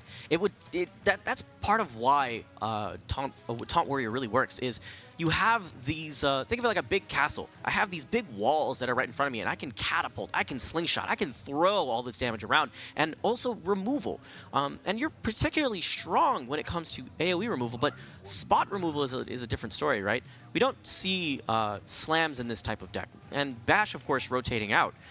So it's kind of tough to just get rid of all the little guys that are kind of continuously pestering you. Instead, we're going to get Fire Plume's Heart quest is completed, and you are rewarded with Sulfuras. Yeah, and again, I don't know if they're going to be equipping it immediately here. Maybe they may be waiting for the pressure to be a bit more alleviated as a whole. But of course, some people say that the best defense is a good offense. Here, using both of their executes, they want to ensure that this Direhorn Matriarch sticks to the board and they can start playing aggressively instead. Yes, absolutely. So now on the other side, there's kind of you just drew into the Curator. There's another way you can kind of protect yourself a little bit from the 6 damage that can be coming, but there isn't like a clean response at the moment, is there? No, not necessarily that I'd be thinking of. This could possibly be a turn where you might be going all out with Lyra, but I don't know, maybe you go for the card draw instead with the Curator. Shadow Vision's coming through. Like we said, this is exactly what you need to dig for an answer, and what an answer. Shadow Word Death dropping into your hand. That's going to address one of the bigger threats that hits the board, or just take care of the taunt that stands in front of you right now. Shadow Vision is such a great card because it allows you the flexibility to find the solution that you need at that time, so long as it exists in your deck. And Shadow Word Death is usually a card that doesn't have all that much value, really, whenever you look at this particular matchup. In general, the taunts that a warrior wins in order to achieve the quest, they tend to be a bit on the lower end of the spectrum from a power standpoint. Of course, we see Deathwing looming in the hands, and maybe there's a chance if they don't really take care of that immediately, if they're not able to gain access to that Shadow Word Death, that could be the alternate closer that Colorado State has. Rev, ultimately, though, looking at Stonehill Defender, his thought is, let me see if I can find another taunt here that might help me out. Bloodhoof Brave has been consistently helping out a fair amount, but had been addressed by the Bookworms. Maybe it's another chance to try out for the team. No, we're actually swapping over to Cornered Sentry, one of the recent additions from Ungoro. This is so smart. Normally, the fact that those 3 Raptors are spawned is a liability, but now with the Brawl, it increases the probability that even if your opponent wins the Brawl, the remaining minion is just a 1-1. What do we got? It looks like it's going to be a 1-1. Fantastic. That could not have gone any better for Colorado State. That is such a heads-up play. So nice at just cleaning up that board so efficiently. But of course, you have to talk about the cards, that hand economy in both sides of these teams. Colorado, they only have 2 cards, but man, those 2 cards are dangerous. Yeah, those are definitely a doozy. And especially all about really clearing up everything, right? It's always creating some sort of an aggression. And then you look on the other hand, there's no death that's in UT's San Antonio's hand right now. So they would have to draw into it to find something that also addresses it, right? I wonder if this is the moment where UT San Antonio decides to invest very heavily onto the board. They saw the Brawl out of the way. They saw both the Executes out of the way as well. They might be thinking, you know, I think that this team can't really do too much else to us. Of course, as we know with our caster vision, there's that Deathwing lying on the other side of the field. So it's a bit of mind games right now between both players. Bit of a commitment. And we're all even more going to come down on hitting onto the board. We're going to get the Radiant Elemental, a recent addition to the Priest cast. And now Ali Armorsmith coming out. Yeah, it's going to be reducing the power the mana cost of those spells by 1. And when you chain that together with something like Lyra, you can get some insane synergies and some massive value. And it looks like we're going to get the hero power kicked off. Die, Insect. It looks like that Radiant Elemental is going to be removed just as quickly as it came onto the board, and Ali Armorsmith is going to hit it now. But look at this giant swing play. They have the Cabal Shadow Priest sitting in their hands, and they can use that to steal that Ali Armorsmith so quickly. They just drew into death, Justin. Oh, this could be terrifying, because now Colorado State could drop the Deathwing, and then we could see the Death immediately have a response right there. But it would clear out the board and then open it up for more hero powers to continue flinging around, right? Yeah, and They want the extra draw here before they go ahead and actually take the minion with the Cabal Priest. Let's see. So I wonder what they could top deck. There's a lot of opportunities here. What are we going to get? Well, Dragonfire Potion. That would be pretty good against many minions that this deck runs. But again, that Deathwing ever looming. Of course, the Shadow Word Death. And this could be pretty much checkmate at this point. There isn't really a great answer. I feel like you have to go Deathwing at this moment. And Colorado knows it. They're going to go all in, and they're going to be reaping the disaster that's going to follow, courtesy of Shadow Word Death. Oh, man, this is going to be rough. And that's going to... And now with this, you're going to... they don't swing face. Interesting. Okay, got you. Maybe they're thinking about removing the next minion that could hit the board, but right now that Shadow Word Death looks so appetizing, so juicy. UT San Antonio could just drop that right now. And, I don't know, Rev would be struggling to find solutions. There's nothing in his hand. He would be drawing for something, but that looks like it's a wrap, potentially. Yeah, and keep in mind that they used all their executes already. Yeah. They've already used one of the brawls. They need 2 cards in order to activate their big board clear combo of Sleep with the Fishes and Primordial Drake, and they just don't have that. Death is going to hit. Death looms here, and Deathlord is sent to the grave. Cabal Talon Priest coming out here, securing the body, making it even that much bigger. And now Rev drawing into a Ravaging Ghoul. I don't know. I would feel disheartened in that situation. Yeah, the fact that they decided to go and buff up that Twilight Drake to 11 health, right there we're seeing the big problem with it. They're going to need to commit the swing here. And all they can do is Ravaging Ghoul. I think they might actually be holding off on this, hoping that they're going to be drawing into Sleep with the Fishes. That way, if UT San Antonio goes wide onto the board, they have some sort of a comeback factor left over. Yeah, UT San Antonio drawing into Shadow Visions. Right now, it looks like you're going to be dropping down Lyra, the Sun Shard. And Shadow Visions here also to proc Lyra as well. Yeah, and I think that maybe that Powered Shield is nice. It's going to be buffing up the minions a bit, as well as proccing that Lyra again. The power of the sun in the palm of UT San Antonio's hand. This value is ridiculous. And dropping that Holy Smite right onto the face of Colorado State. Yeah, why not? Yeah. Why not? Let's Go get ahead, pint-sized potion? I don't need this garbage. We just need that value. Yeah, I think that, you know, maybe this Forbidden Shaping might be something that they actually keep for later. I think developing a nice juicy 8-drop on that next turn would be pretty helpful. Yeah, I agree. Whirlwind here. Oh. Yeah. Tough break. And how many times have we seen this Colorado drawing dead time and time again whenever they're needing to find answers? They're going to tap out. They know that the value, the pressure is just way too much. And UT San Antonio in a really favorable position to actually take this series. Man, that is actually very exciting, all things considered. Colorado, of course, playing by the meta, playing strong, playing smart, but ultimately the innovation, the progressive mindset that came from UT San Antonio is starting to win out here by smart decisions, interesting deck building, and lots of cunning. And even if that Dragon Priest was maybe a little bit more of the standard flavor of deck building overall, it's nice to know that they're not the kind of folks like me who just need wonky decks in order to etch out wins. Yeah, absolutely. We're not going to talk about my Evolved Shaman. No, we don't need to talk about that on stream right now. Yeah. I'm waiting. I want to see that deck actually work really well, and hopefully you find something in Ungoro that really makes it pop. It's hard out there, man. It's deciding to be very stubborn. It's like you work so hard trying to build a deck that just really isn't that great. But forget about our decks and forget about our matchups. Let's talk about the matchup at hand right now by diving into the scores thus far. So that match, of course, going over to UT San Antonio. Great work of defeating Rev. And now we're going to be seeing dropping down into our next match, correct? Yeah, and this is honestly looking to shape up as a much closer series than I would have expected. The big surprise is the fact that Colorado State only has 1 win overall. And that's in that top set where Yokians was able to tie up the series. So the 1 win that they have currently looming by a thread, I think at this point they actually need to win all of their games in order to survive in this series. So next is going to be set 3, game 2. So we're going to be getting into Baloop versus Awful. There's a couple of different options here in terms of deck selection, correct? Yeah, there's definitely a couple of options available in this second set. I think that the Shaman in particular is what I really want to see come out from the side of UT San Antonio. It's one of the strangest lists I think I've seen in quite some time. but it's so much fun to watch. So much fun. Yeah, absolutely. I'm looking forward to seeing the Paladin in particular coming from Awful. There's a lot of spice in a lot of their deck lists, so I'm particularly keen to see what they've added. Yeah, and I think as two men of the more brown variety, we do enjoy our spice very much. Very much. I know that things are heating up downstairs, so why don't we go ahead and throw it over to Frodan for a quick update from the tower. Thank you very much, JV and Neptune. I'm joined by Brian Kibler, who's been spending his time away from the casting desk by immersing himself into the fireside. Brian, how are you enjoying the event so far?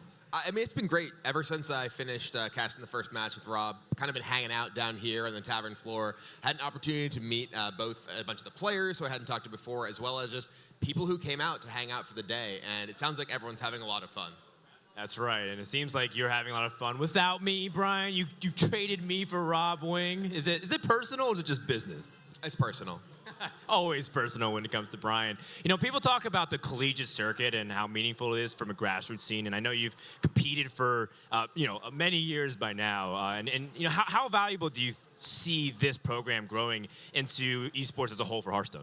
I think it's a great opportunity for players to have a chance to really play on a high-level competitive level while they're, finishing their studies and everything. And, also being able to play in a team environment like this, they can learn from their teammates. It's not just, me against the world, and they can represent their schools as well. And that's an opportunity that I would have loved to have had when I was still in college. Well, you've also competed and won many tournaments and on a team format. How do you feel like that differs significantly from the individual experience?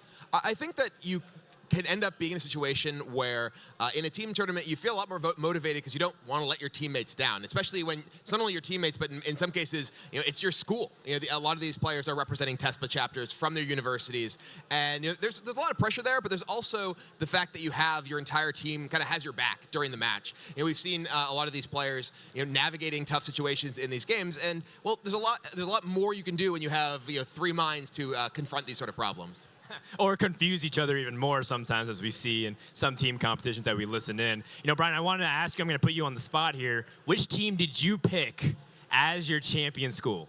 I actually didn't pick a school. I actually was trying to go in this morning and do it, and I realized I was too late. But I'm rooting for Rutgers, if only because Noblord, as a seasoned veteran of the HCTs, I've actually tuned into his stream and learned some from watching his sort of breakdowns of matches. I think he's got a great mind for the game, and it's got to help his team.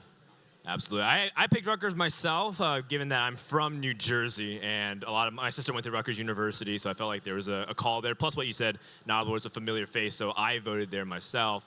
And given that that's the upcoming match, after we see this match between CSU and his opponent finish here, we're going to see Riverside up against Rutgers, and I'm looking forward to that as well. And just taking a look at how the plays and the decks have shaped up through today so far, Brian, what's your thoughts on some of the decks that we've seen? Have you seen anything stand out and surprise you?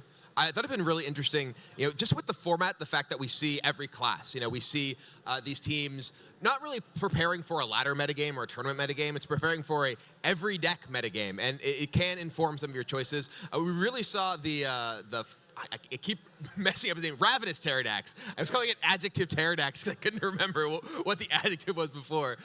Really, really showing its power in the zoo matches we've seen before. And with Warlock really not seeing a ton of play right now, it's great to see the power of that card and that deck shown off. Yeah, it's true. I think a lot of people write off Warlock as a class that's just unplayable, but we even see some context where Zoo can be really strong, or some teams even brought like a handlock deck, which also saw a little bit of play. Has there been some classes that's disappointed you? Maybe you thought it'd be a lot stronger and they haven't actually performed that well? We actually haven't seen Mage perform terribly well so far in this event. Mage is thought by a lot of people to be one of the really hallmark classes, the most powerful classes in this expansion. And I think the only time we've seen Mage win may have been a Mage mirror match so far. So we'll see if that trend can change in the rest of today. All right, cool. And my final question to you, Brian, if you want to tell the people who are sitting at home and thinking about going to a fireside, but they're not exactly sure they're on the edge, what do you want to say to them to encourage them to come out and join the crowd here? I just think it's a great environment to meet fellow Hearthstone fans. Something like this, Blizzard did a great job of transforming this venue into just this really cool tavern, and being able to come out to kind of a unique experience like this is something that if you have the opportunity, you definitely shouldn't miss. Absolutely. Been showing you guys shots of the crowd throughout the entire day, and I'm sure you guys are only seeing part of it. We have developers from Blizzard here. I think Dean Ayala is upstairs. That's right. I found out who it is. He's playing people in Hearthstone. There's a bunch of 8-mans happening upstairs. There's photo booths. There's different mini games that you can play and get tickets for awards. There's a merchandise shop for Hearthstone. So lots of cool stuff at the local Fireside. Make sure you check out your local chapters, of course. You can also find out at firesidegatherings.com. So we're done here with Brian. Thanks so much for stopping by. We're going to head back upstairs with JV and Neptune to check back in the series. Thanks, Rodan. Y'all who are just now tuning in, right now UT San Antonio is on triple set points. A sentence I thought I'd never, ever have to utter, to be honest. Yeah. But of course, with this format, it's one of the rare times, rare occurrences. But before we actually dive into the depths of this particular series, we're actually going to go ahead and look at the bracket as a whole. Yeah, we saw Shawnee State take it over Cal, and of course, Poly Montreal taking over North Carolina. Right now, we're looking at UT San Antonio pretty much doing some work over to Colorado State. And of course, we have to look forward to UC Riverside against Rutgers right after this match.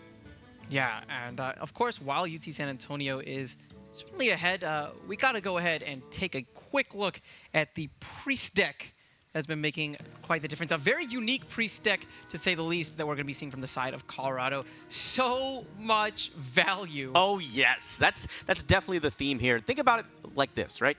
Elise hits the field, throws a pack into your deck, right? And you Shadow Visions, grab that pack, and it's just value town from there, baby. Oh, yeah.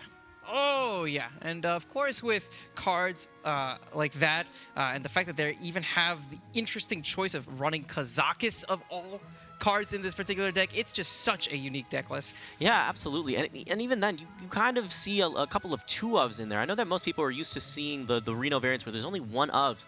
There's some cards in here that are just too sick to not have 2 ofs. Yeah, I think if you mulligan aggressively, you may be able to actually buff up the chances of you pretty much thinning through your deck, making it so that all that's left are 1 copy of all those remaining cards. So I can see it. It's an interesting thing that we don't really see all that often. But hey, if it works, don't fix it. Yeah. And of course, I'm particularly happy with the Ooze that joined us in this meta now, particularly so well against all those aggressive decks, particularly some of those pirates that are out there, right? Yeah, and I think that what's interesting is this Giant Wasp here, right? You look at it, and normally that card is essentially a 1-for-1 trade. It runs into, generally speaking, a 3-drop, depending on when you play it, and trades itself off and takes the minion down with it. But the fact that Priest has these tools available in order to increase the health of the minion means that you could actually etch out some really strong amounts of value from that particular card if you combine it with, say, Power Word Shield. Yeah, absolutely. That definitely makes me think of a lot of fun ways that you can play this early on, especially when you need to make those effective trades against a lot of those aggressive decks. You could see Radiant Elemental drop and then the Power Word Shield hit. You have a nice 2/5 body to start trading with. I think that's pretty good. I'm thinking about the dream, or should I say nightmare for some people, where if you, for some reason, decide to play the Kazakus Potion and you ended up rezzing that Giant Wasp and gave it so much health, yeah, that would be problematic. That's a good way for me to push my escape key very quickly, hover over the concede button, and contemplate my life decisions. Yeah, I hope that some of you guys also choose to escape to another one of these Fireside gatherings as well, though. I really cannot stress this enough. As casters like us that travel around a bit, and we see a lot of communities out there, I cannot tell you the amount of hospitality and nice people that I've met that have that same passion for esports. And not only that, maybe you're not somebody that's really super into esports. Maybe you just want to come out and have some fun, play some games, play some Hearthstone, bust open some packs with some friends. You're sure to find somebody in that gaming community that's really going to be welcoming and open arms. I feel like you have the worst luck when it comes to busting open packs, unless you Dear are God, with friends. Yes. Yes. Sometimes it isn't you that also brings the luck to me. But Yeah, we've had many a bad arena run, haven't we? Yeah, it's that last one that we had. I'm telling you, man, you must be some sort of a monkey's paw or something. There's got to be some sort of curse lifted on you. Why don't we go ahead? I know there's a lot of new viewers that have been tuning in. We could drop down and give a quick look at this format as a whole and exactly how it works. Very fast, we're going to be doing a total match overview. Like we said, UT San Antonio currently on triple set point. If they win just one more game here, they're going to be in a really good position and actually be in match point from that point forward. Yeah, absolutely. So to make sure we clarify everything, it's games make up sets, and when you win 2 sets, you win the match. So right now, you can see UT San Antonio looking clean. They need to just complete 2 wins in 2 of these sets, and they have this entire thing wrapped up. Well, Colorado State does have, the tic-tac-toe / bingo feature going for them. Unfortunately, the Reds mean that those are all actually losses. So a bit of a bind, a bit of a pickle for a team that, in general, has really crushed opponents. How do they play from behind? Man, it's really tough. And all things considered, after you've won with the deck, you no longer can use it. But also when you lose with the deck, you no longer can use it as well. So this is really tough. You really have your backs against the wall if you're Colorado State. Nabil, we come from a background of talking and covering platform fighters in particular. And momentum is a really big discussion that we have whenever we actually talk about those games, what goes on in the minds of the players and whatnot. And I just look at this state of this match, and you look at UT San Antonio, they have all the momentum. It's on Colorado State, who is usually such a well-put-together team, to ensure that they do not get on tilt, they don't make bad decisions, and they can claw this game back from the depths of defeat. Yeah, absolutely. But the big thing that I also like to tell players is when it comes to playing with your back against the wall, one of the most important factors is just playing to your strengths. Know what you do well and focus on doing that one thing that you have that strength in so efficiently. And when you start to gain your own momentum back, once you start to play successfully and start knocking down some of the barriers that have been plaguing you so heavily, that's when you can start to find momentum. That's when you can start to find success. That's when you start to find victory. Victory, man. It's what we're here for, right? Somehow, I'm thinking now about a certain movie theater chain that deals in victory. We're not going to talk about it right now. Instead, we're going to highlight an upcoming match, Awful versus Baloop. These are actually 2 of the oldest players on each team, respectively. Awful, I believe he's 24, Baloop, 29. And very different people as well. I have to highlight that, too. Yeah, absolutely. And both of these guys playing for very different reasons. Baloop looking for the glory, looking to find that esports glory that he's craving so heavily, and also to stop working that second job, be able to pay all those bills, and make sure that he gets to spend a little time playing Hearthstone with his girlfriend. Oh, yeah. Playing Hearthstone with your girlfriend, there are few better things, let me tell you. Let me tell you, it's definitely some top-tier stuff. And like we said, very different people, very different lineups as well. For Baloop, he's going to need to go huge here. If he loses even one game, he's going to be losing this set. And the fact that Colorado State is so far behind means every single one of these sets is so precious. They need to start building advantages right now. Everything is starting to slip away for Colorado State. And once they find their footing, once they dig their heels into the sand and say, you know what? We're standing up against you guys. We're going to take you guys on as we get into this next game. Yeah, it's going to be Paladin squaring off against Miracle Rogue. Now, this Paladin is nuts. I think I can comment on this finally. Selesnian, he wants to be known as the Murloc King, and you're going to be seeing that touch of influence throughout so many of these incredibly aggressive decks. And you're going to see on the other side, the Miracle Grow, a.k.a. the Miracle Rogue. I make the joke because you see that nice plant there of Sherazin. This is a very interesting card that has managed to come in with Ungoro. And kind of fits an interesting theme that goes on. Of course, when you have the Death Rattle go off, you will see this card go dormant, and you'll see the leaves kind of collapse onto each other. It then becomes available to play 4 cards again, and you will see the leaves open up, and Sherazin will continue to attack from then on. I'll tell you what, man, when that card blossoms, it can be incredibly scary to deal with. Right now, though, a bit of an unfortunate draw actually from the side of Colorado State. Patches in hand, not really the area where you want to keep him. I think that there may even be a chance that they decide to pass now. They could just straight up play Patches from hand and set up for the Dagger the next turn in order to take out the Murloc. But what I'm thinking is instead they're going to be a bit more reserved. If this Murloc gets out of hand, they're going to be coining out the SI7 agent and activating its combo aspect of dealing 2 damage. Yeah, you're absolutely right. And try to mitigate the board. The thing that's so cool about Rogue is that it has a lot of these combo cards that are so good for either working together with fantastic synergies or also gaining tempo advantages. For instance, I think of the ability to remove something from the other side of the board and then add something of your own and starting to gain momentum, gain advantage.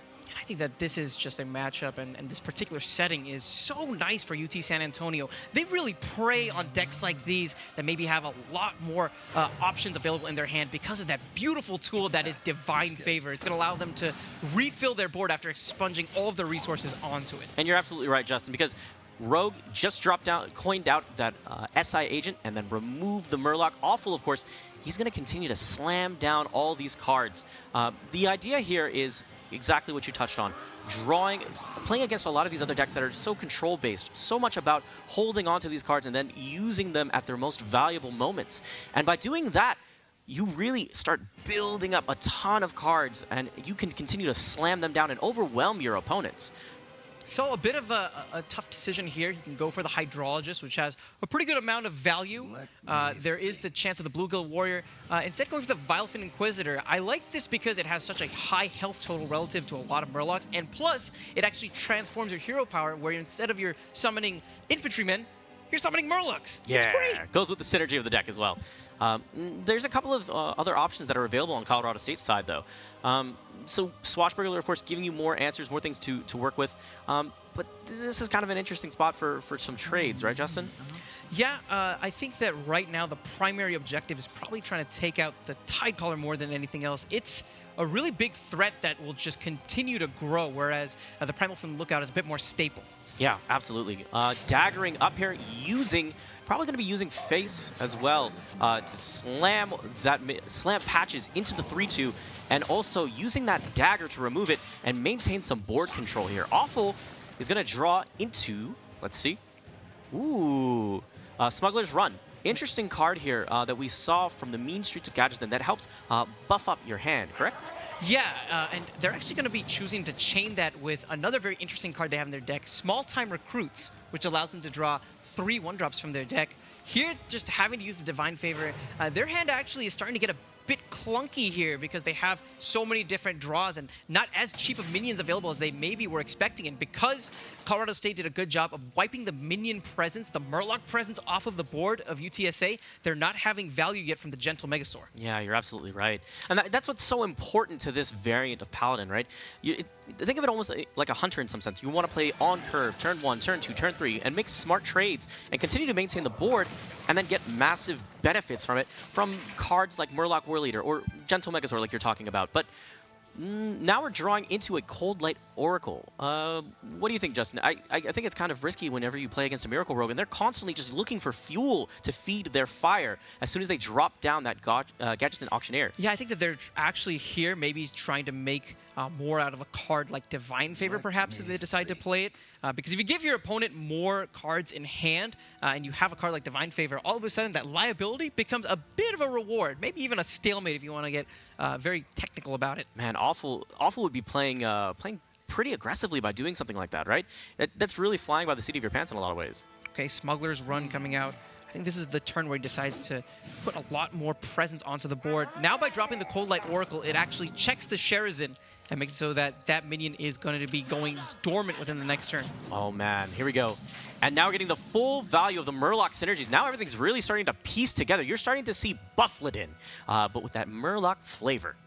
Very much so, and because this hand, the big problem on the side of UTSA is that it's not quite as quick as you would have liked, but on the other side, we have Gajestan Auctioneer combined with that prep. This is going to be some insane amounts of draw coming through. Oh, this is so fun. Now we're going to be drawing in using Mimic Pod to try to see if we can get some additional draws going. Oh my gosh! What kind of value are we getting here? This is going to be so sick. This is their dream, Justin. It's 2 3 7s, man. They're in Vegas. They couldn't have gotten luckier than this. This is ridiculous. This is going to be so much fun. Okay, the reason why we're freaking out, guys, is rogues have a ton of spells, or they have ways to generate spells and create even smaller giants. And then you can slam all these dudes down and have these massive minions swinging towards the face of Awful. And that could be the demise there. But the question really now lies, does UT San Antonio have what it takes with these Murlocs, this army of Murlocs, to stand against the hot waters that Un'Goro is going to be providing with multiple ways to get petals or hallucinations or other cards that are going to continue to provide value to Baloop and help cycle through with Auctioneer, as well as reduce the cost of these giants. You know, it's definitely possible, and we have to remember, of course, with that set of draws, the hand size a bit bigger, courtesy of those giants coming aboard. But one thing to consider here is the impact of Murloc War Leader. The thing that's going through UTSA's mind right now is we need to go and deal with this Gadgets and Auctioneer immediately. Yeah, that's the biggest threat that comes from Miracle World. This is the core of the engine, right? This is what makes everything keep running. And now you're trying to struggle to find some sort of solution to help remove that engine, pull it out.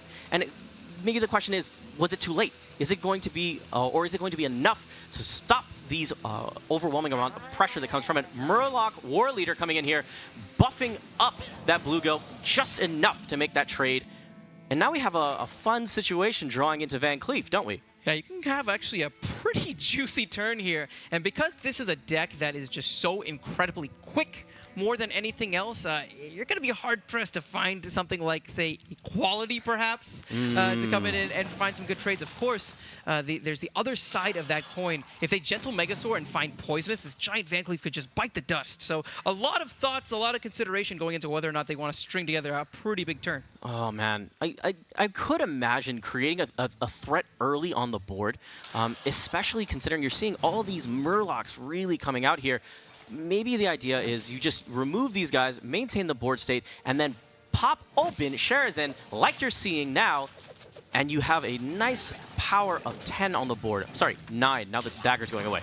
Yeah, and this is, again, just understanding your win condition and your opponent's win condition. You're going to be getting long-term value with the Sharazin. The way that your opponent wins is if they have Murlocs, they're going to snowball with effects like the War Leader, Gentle Megasaur, etc. So if you take those off of the table entirely, now your opponent is putting together a board state that isn't nearly as formidable, and you'll be able to consistently prevent that spiral and that snowball from starting. So we've talked a lot about UT San Antonio and the amount of aggression that they're putting on the board. I wonder, do you think they're running anything like Equality Consecrate?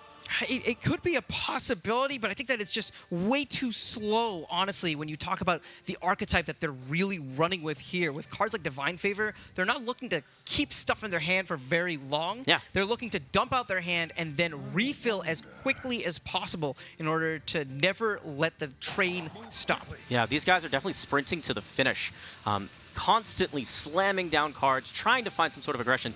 But with lacking initiative here, things are kind of difficult. Repentance coming into play, thanks to that Hydrologist, and that Murloc Tidehunter dropping down as well. Yeah, this is a heads-up play. They're probably trying to think about the ever-looming presence of those Arcane Giants. Reducing the health of even one of those would be fantastic. Reducing the health of Van Cleef also would have been great. And so with all that in mind, I think Repentance is a pretty decent pick, given all the options. Ooh, Hallucinations coming into a couple of cards here. What do you? I'm not a huge fan of most of those. It seems like that was kind of a draw. But let's take a look at the other ones. Lay on Hands, great card. So what's the line of play from here? That Fan of Knives is looking juicy potentially, right? Yeah, I think that wouldn't be necessarily a bad line at all. Of course, because you're playing against a Murloc deck, and Murlocs tend to not have as much health, there's a chance that you might actually want to hold on to the Fan of Knives instead to make it so that it has a lot more value than simply taking out a 1/1. Yeah, that makes sense. Maybe there's another way. So with this, what would you plan to do here? I think it's Giant O'Clock, man. That's why they're going for the Fan of Knives. They're going to be putting down 2 Giants this turn. That's insane. That's actually ludicrous. And smart, instead of just going straight for 2 Giants, they recognize the chance of Repentance. They're going to go play around that and just put on 1 Giant instead. This is great. This also lends to the counterplay, right? When you see this sort of a threat, you're thinking, man, this is a lot of damage. You put me on a clock. But why commit all of your resources immediately to the board when they can just have all of them removed in one fell swoop, right? It makes sense that you want to just put one out, just enough pressure to make sure that they commit to having some sort of removal. And then that's one less thing that you have to worry about going forward. Do you believe? Do you believe that they can do Blowgill Sniper, Bluegill Warrior, Gentle Megasaur, and look for Poisonous? I don't think that UT San Antonio feels the odds are in their favor. Instead, they're going to be setting up for such a nice Divine Favor turn. I mean, look at just how much card draw they're going to be getting from this 3-mana spell. Oh, this is so dumb. This is fantastic. This is the dream, man. Look at the discount. 3 mana, and you get all this delightful goodness. And a Smuggler's Run on top of that with the grind scale chum. That's ridiculous. This is so sick. There's so much innovation that's being found here. And UT San Antonio, while they're saying that, you know, Colorado State, you've been doing great, man. You guys have been playing a smart game.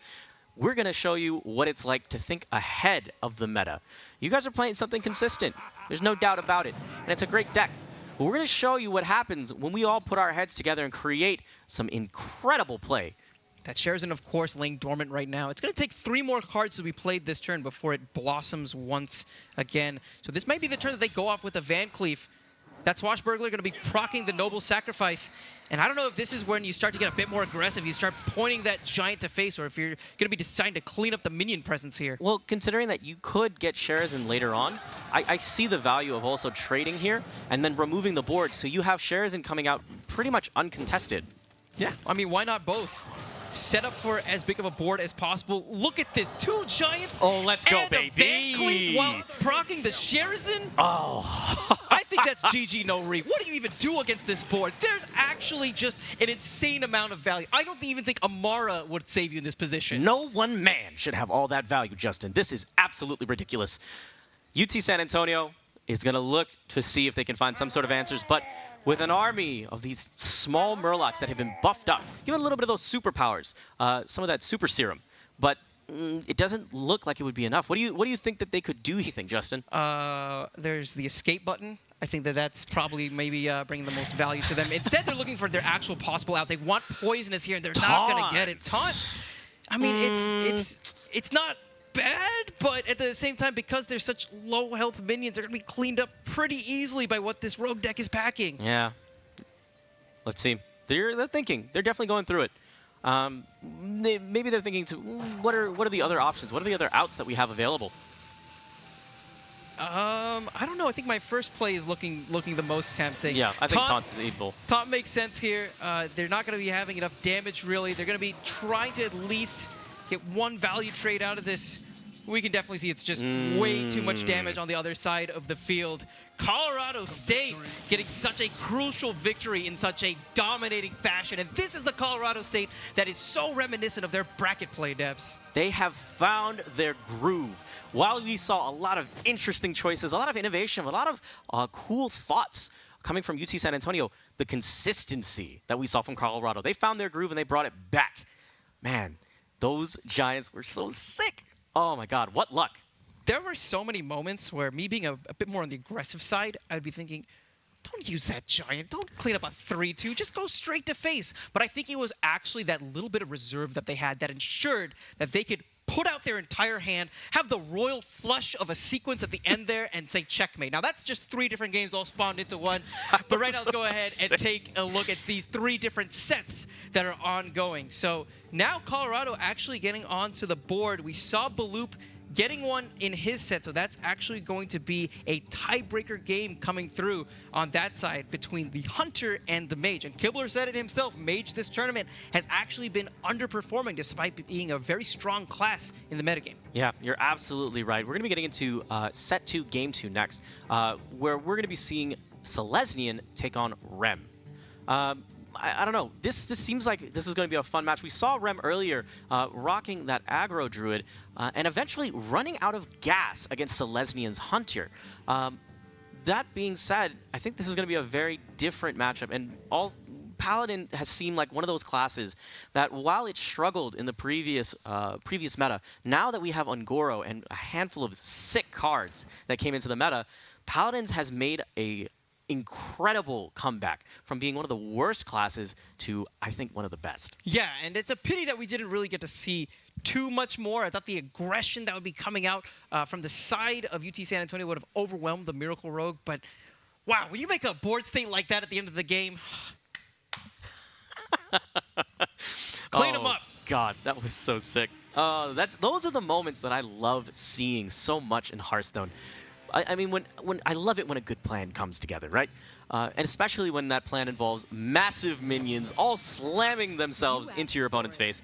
We're going to be getting into this next game. Selesnyan versus Rem, UT San Antonio versus Colorado State, Rogue versus Mage.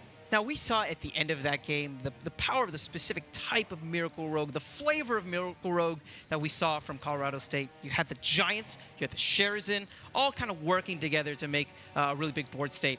Selesnian, they have what I would consider the Franken Miracle Rogue, where they take bits and pieces of pretty much every Miracle Rogue's finishing touch, whether it's Leroy, whether it's the Giants, even those questing adventurers, and they all jam it together in this deck. Oh yeah, of course, a slice of Sherazin in there is available as well. And the way that they kind of go about this and they activate all these conditions simultaneously is through very low-cost minions. So it's a very interesting deck archetype that they're going to be playing with, very low-cost refill options in the early game and very, very strong minions in the late game. And just to make sure we're clarifying, guys, we're saying that UT San Antonio Selesnian is up in this set. So he has 1 game in this set to Rem's none. Yeah, and so with that in mind, again, remember Colorado, they're going to need to find consistent wins in order to stay alive in this tournament. It would be such a shame if they were able to put on such a performance in bracket only to fall this early on. But after seeing that Miracle Rogue deck, I think the faith from the kids from the north has certainly been restored. That was such a commanding victory. You're absolutely right. So let's see. How are we kicking things off? Of course, we hit the Firefly early. One of those cards that helps out later on with giving a body for Rogue, especially if they're going to try to maybe throw something out there, something else to help contest the board, or maybe even fuel for the fire that comes with Edwin Van Cleef. So what are some other options that... What are some things that you think that Rem is going to be doing to help deal with some of the early presence that we're seeing from Miracle Rogue? Because we don't see a lot of early game removal that comes from Freeze Mage at the moment. There's 2 variants that are actually roaming around right now, right? We saw a European list that has a bit more minion-centric sort of Freeze Mage, but then we see kind of the other one that's been floating around NA. Yeah, this one definitely feels a bit more of that NA flavor for sure. Of course, this Freeze Mage, it's as you put it, it's just trying to figure out a way to sustain to some point, make sure it has its combo pieces together, and then have that big burst turn. Alex Straza to set the opponent's health to 15, and then following it up with great amounts of burn. Primordial Glyph dropping down here. We have a couple of options. 2 secrets between Potion of Polymorph, Spellbender, but Cone of Cold also looks a bit appealing. Yeah, there is that Cone of Cold option, especially if you know that your opponent's going to be playing a lot of these smaller minions in the early game. You could grab that. Of course, I think that Spellbender might be a not horrible pick. There is 1 copy of Cold Blood, if I remember correctly, so you could potentially screw up your opponent's endgame finisher. Yeah, that's true. And it looks like they're going to the rope. This is a tough one. They're struggling to figure... Rem is struggling to figure out which one they're going with. Of course, they're all working together, putting their heads together, and it looks like they're going to go with the Cone of Cold. I like this play. In case of Giants break open Cone, it makes a lot of sense. Yeah, absolutely. And now drawing into that questing adventurer. Oh, and that's so big. You saw them shadow step the turn before. They're going to be able to make it so this questing adventurer just gets beefed up. I mean, it's going to come down as a 2/2 if they decide to play it now, but then combined with the Novice Engineer, as well as the Coin and the Flame Elemental or the Firefly, I think it's going to get out of control. But here we're seeing actually a bit of reserve instead. They maybe don't want to go and develop the minion quite yet. Maybe a bit fearful of what could have come off of that Primordial Glyph. Yeah, absolutely. I think more than not, I look at a class like Miracle Rogue, and I think to myself, I'm really trying to find all the pieces for the setup. And that double Leroy, whoo, God, that's one of the finishers that you're looking for. That comes with specifically Selesnian's Miracle Rogue deck. What meta is this, where we're seeing multiple Leroys like this? Welcome to Ungoro, my friend. Oh, man. I personally, I love Ungoro, and I think everything that's been coming with it makes me particularly excited, especially Wild. I can't wait to see more Wild decks. I geek out about some of this stuff. But Rem, instead, drawing into Frostbolt. I don't know. 1 damage doesn't seem particularly threatening, especially whenever you have Ice Barrier to provide that 8 extra pieces of armor. Yeah, that 8 heal can certainly go a bit of a way. And I think that here you're just essentially, as the board of UT San Antonio, the big turn really is whenever they're able to activate such a looming presence. The questing adventurer is going to be beefed up right now, aided by so many cards that are just going to play so well with it. I mean, if he's feeling a little too greedy, he could go for the back step, but wow. Let's go. Shadow Step right onto the Engineer, and then you're going to be able to pull that back up to your hand. You can get even another draw here and also buff up your Questing Adventure that much more. Just like that 5/5 Questing Adventure, and even then getting a little bit more draw here. Could he go further? Does he want to go further? Yeah, you have to be weighing how valuable coin is here. This deck does run one Gadgetzan Auctioneer, of course. Ooh, man, But things are getting out of control. They're looking at the turns and they're saying, you know, if you don't have Polymorph right now, I'm gonna hurt you. And looking on the side of Colorado State, they have Frost Nova, they have coin, but they don't have Doomsayer here. Yeah, absolutely. And I mean, if you really want to address the board right now, you can also Cone of Cold and slow down that Questing Adventurer return if need be. Ice Block coming into play. Yeah, maybe this is a kind of a situation where it's all about slowing the bleeding, right? Whenever you get cut open, right, you try to apply pressure, try to make sure you keep everything going, protect that life. So, I don't know, there's a couple of solutions here. I like the Cone of Cold. I think it's just a really solid play. It removes one power off of the board, gives you some more time to think. Yeah. But the big issue is, what can you do for me now? They're going to need to draw into a Fireball more than likely if they want to clean up this Questing Adventure. But, of course, there's the other side of that coin. This thing is not going to be staying in 8-6 if you decide to ping here. It's going to consistently grow within this next turn as well. And now actually dropping down Acolyte of Pain. Now, this is a great play because you have a bunch of 1/1s that you can also trade into and get the value out of Acolyte of Pain by getting some card draw going.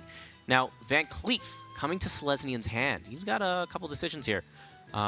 Does he want to maybe put another threat on the board that can be something that has to be dealt with and possibly commit into something where there's Frost Nova Doomsayer waiting for him on the other side?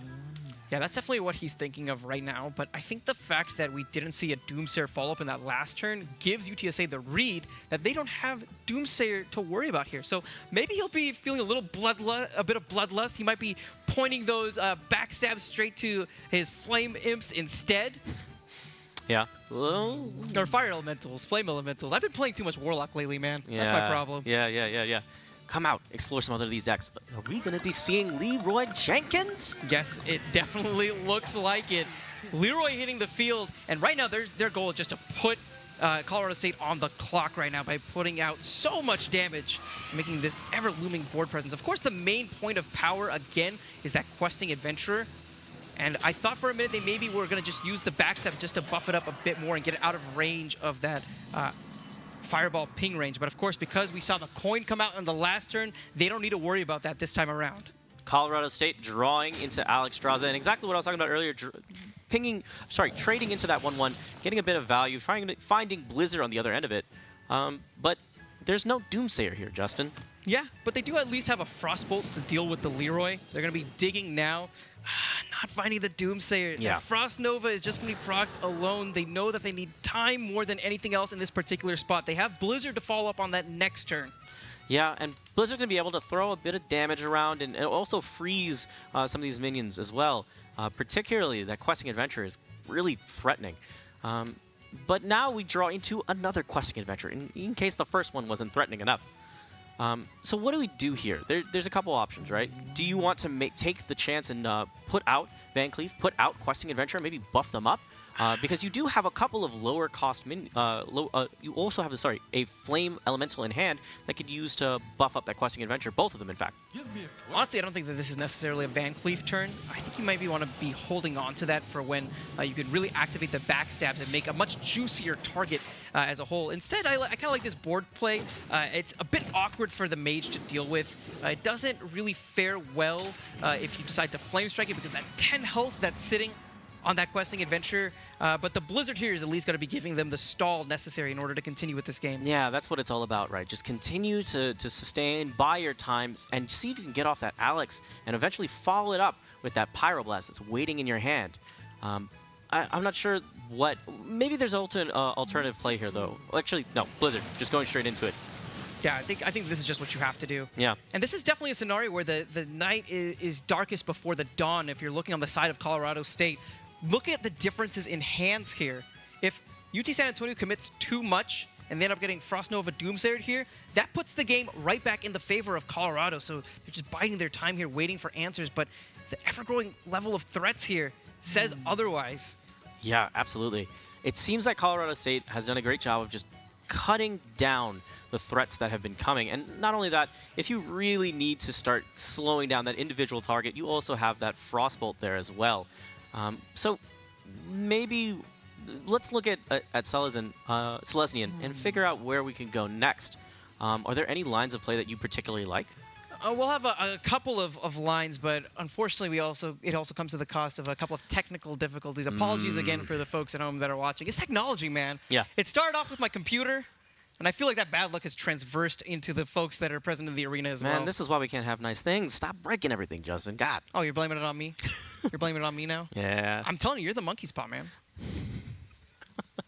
So I think the thing that we can all kind of take away from this event so far has been that at least we can all come together and enjoy the fact that Hearthstone has been so sick up until this point, particularly because of Ngoro, I think. It's really breathed new life into this game. I think that kind of a lot of us were tired with the old meta. Now coming into this new one, some fresh faces and some welcoming Paladin back into our ranks. It's pretty fun. You know what it is, Nebs? I just really like dinosaurs. Okay. Jurassic Park, when I was a kid, was actually one of my favorite films. Dude, I was thinking to myself, how am I going to study for this event? I should probably watch some Jurassic Park and have all the memes for as soon as Dino Size hits the field, like, oh, this is great. And for some reason, the best scene to me always sticks out in my head. You know that scene where they're in the Jeep and they're getting chased by that big T-Rex? You got to be specific. That happens to them a lot. Yeah, but that scene where you see it in the rearview mirror and then it's the moment of objects in mirror may be closer than they appear. Yeah. That, oh my God, that sticks in my head for some reason for so long. So one thing that didn't stick, unfortunately, was that last game. We're actually going to be having a repeat of that last game. So a bit unfortunate there, but let's take a quick look at the series thus far. So Baloop tying things up in the last series against Awful. So that's going to come down to a decider game to figure out who's going to be taking the set. Meanwhile, we were watching Selesnian up against Rem, and at that point, if Selesnian had won with that Miracle Rogue, he would have ended up going the distance, closing out the set in favor of UT San Antonio. Yeah, absolutely. He would have been able to put a set on the board for them and implement that much more pressure on Colorado State. The pressure, man. Push it down on me. Pushing down on you? No matter what. Something copyrights. Yeah, I'm not going to get into it. Yeah, let's keep it. Oh, gosh. But this has been a pretty sick set so far. I'm excited to see what more exciting things come from that particular rogue. Considering the amount of finishers that we saw there and the variety that came with it, I don't know, man. Selesnian start kind of stealing my heart a little bit. Yeah, a little bit. And I think that one thing that we saw was just the never-ending blossom of threats that were present in that Miracle Rogue deck. And that's not just a bad pun because he has Sherazin available in that too. I mean, look at it. It just didn't stop. Yeah, it really didn't. But technical issues aside, guys, we're going to be getting into that next game once everything kind of draws together. I think so far we've seen a lot of great ideas from both sides and solid play to be had. But still, that moment of all those giants, I still can't get over it. That was so much fun. Sometimes you look at Hearthstone and you appreciate the soft aspects of it, the deep levels of thought and precision that go into executing the perfect play. And then sometimes you think about the time where he just drops like 7 giants, wipes his hand on your face and says, what now? Gosh. I think that there's definitely that aspect of, you know, as much as I have a lot of friends come to me and like, man, love to get into Hearthstone, I just don't know where to start. Honestly, there's something for everyone in this game. You know, whether you're somebody that likes playing an aggressive style, whether you're someone that's a bit more control-y, or even if you're somebody that wants to play a bit more combo-ish and have some pieces that you want to assemble together for a fantastic finish, there's always something for you in this game. So I definitely encourage a lot of you guys, go out to your fireside gatherings, make some friends, bust open some packs, have some fun, play some games, and learn a thing or two about this journey that we're all taking to Ngoro. I see what you did there. Yeah, just a little Journey bit. puns. All right. It's a low-hanging fruit. Yeah, I'll take those. It's okay. As we say in Platform Fighters, we take those. Platform fighters. Thanks again for tuning in. This is the 2017 Hearthstone Collegiate Championship. $160,000 of scholarship money lays on the table, and these two teams are duking it out, trying to figure out who's going to be securing a bigger slice of that massive pie. It's Selesnyan repping the Miracle Rogue up against the Freeze Mage from Rem. Yeah, absolutely. So take a look at these mulligans. Where are we going from this? What are you dropping if you're UC San Antonio? Honestly, I think I like the backstab in general, but I don't know how much value it would necessarily gain against a Freeze Mage in particular. Correct. We didn't see a ton of minions that really came out of it. The only one that really we saw was Acolyte of Pain early on. And then we can kind of shuffle away that Arcane Giant, particularly because you're not going to be seeing value for that until the end of the game. And until then, it's kind of a dead card in hand. And Sap, of course, coming back to the idea of you're not going to really be seeing that many minions, so what's there to sap? I'm rubbing my hands right now, Nebs. I'm looking at this questing adventure, and I can see a world where it can get out of hand pretty quickly. Yeah. It's the reverse Van Cleef, if you will. The Firefly, it's going to be generating a 1-mana minion. There's 2 coins that are available in the hand of Selesnyan as well, so the world right now really is his oyster, and he's just going to hold off before he plays more. Yeah. And, ooh, okay. So Medivh's Valet, one of the earlier additions into the meta, super sick card, especially if you have Ice Block in play. And with Arcanologist coming into the meta, that also keeps, for an interesting way to pull into your Ice Barriers, pull into your Ice Blocks, and make sure that card always gets value. But this time around, just dropping it on curve. Pretty simple, pretty clean. Here, I think that he's just going to be holding off again. He may be wanting to build a big questing adventure, but of course the fact that Medivh's Valet was played maybe gives him a second thought there. That's like we saw in that last mini-series, that preview series, I suppose. Yeah. This can be very much a priority 1 threat, especially as it grows out of control, and that may be the reason why we saw a more minion-centric play in that last turn, just to check such aggression from coming out from UT San Antonio. Yeah, and Dagger and Pass, and now Rem. He's got a chance here to choose exactly what he wants to do. On curve, he could play that Arcane Intellect, see if he can find some more solutions, or he could put another body on the board and go for that Arcanologist, and then draw into one of the secrets. Yeah, it's definitely a possibility. I'm thinking about the looming board. I'm trying to maybe do the math, and the Arcanologist, it may be off curve, but there is some merit to it. Instead, playing on curve, going with the Arcane Intellect, adding more resources to his hand. Yeah. Now, let's see what we're going to be seeing Selesnyan draw into. He's going to be going into Mimic Pod, and perfectly right on time, especially if he wants to play that on curve, and see if he can get the value out of it. Maybe get lucky, just like Colorado State did last time they played Miracle Road. I don't know. I think it might be questing adventure a clock here. If for some reason your opponent does have Fireball, it's not the end of the world. They're using one of their spells that they like to commit in order to end the game, in order to take care of one of your minions. And at the end of the day, it's just a 3-cost minion, so it's actually gaining a lot of value by taking up that particular role. And he's just going to go ham here. Oh, yeah, absolutely. Dropping down every one of these coins, making this guy grow massively. And now he's going to also eviscerate 2, clearing up the board. You now have a 5-5 on the board, uncontested at the moment. Ooh, this looks dirty, man. You're absolutely right about your earlier point. The idea of Freeze Mage is that you have that limited amount of burn that you're trying to work with, and you want to be smart about how you're using it because you're looking for a finisher. Drawing into Pyroblast. There's also Frost Nova and Shatter here. Shatter is not going to really... Shatter could work in some situations, but it's a bit niche, right? And then Frost Nova works particularly well if you have a lot of minions coming at you. Well, here's the niche where actually Shatter makes a lot of sense. We saw a preview that this deck is running so many different threats that can all of a sudden loom out of control. Think back to that questing adventurer that was at 11 attack with no real way for the mage to answer it. Here, if he gets a freeze, he won't need Doomsayer. He can point directly at the massive threat that is this questing adventurer and take it out of the picture. Yeah, you're absolutely right. And on top of it, you have a lot of other ways to do it outside of Frost Nova. You could target it with Frostbolt as well. Okay, so let's see. What was it? I didn't get a look at that card, Justin. What one was it? Yeah, he picks up a Steam Surger there, actually. Very interesting card. If you played an Elemental the last turn, you get to add a Flame Geyser to your hand, which in turn not only deals 2 damage, but also gives you a Flame Elemental. So what that does in concession is that it actually makes your questing adventure even more massive than it already was. Definitely adding fuel to the fire, and that questing adventure has now just been megafied. Like, look at this. 9-9 ready to go.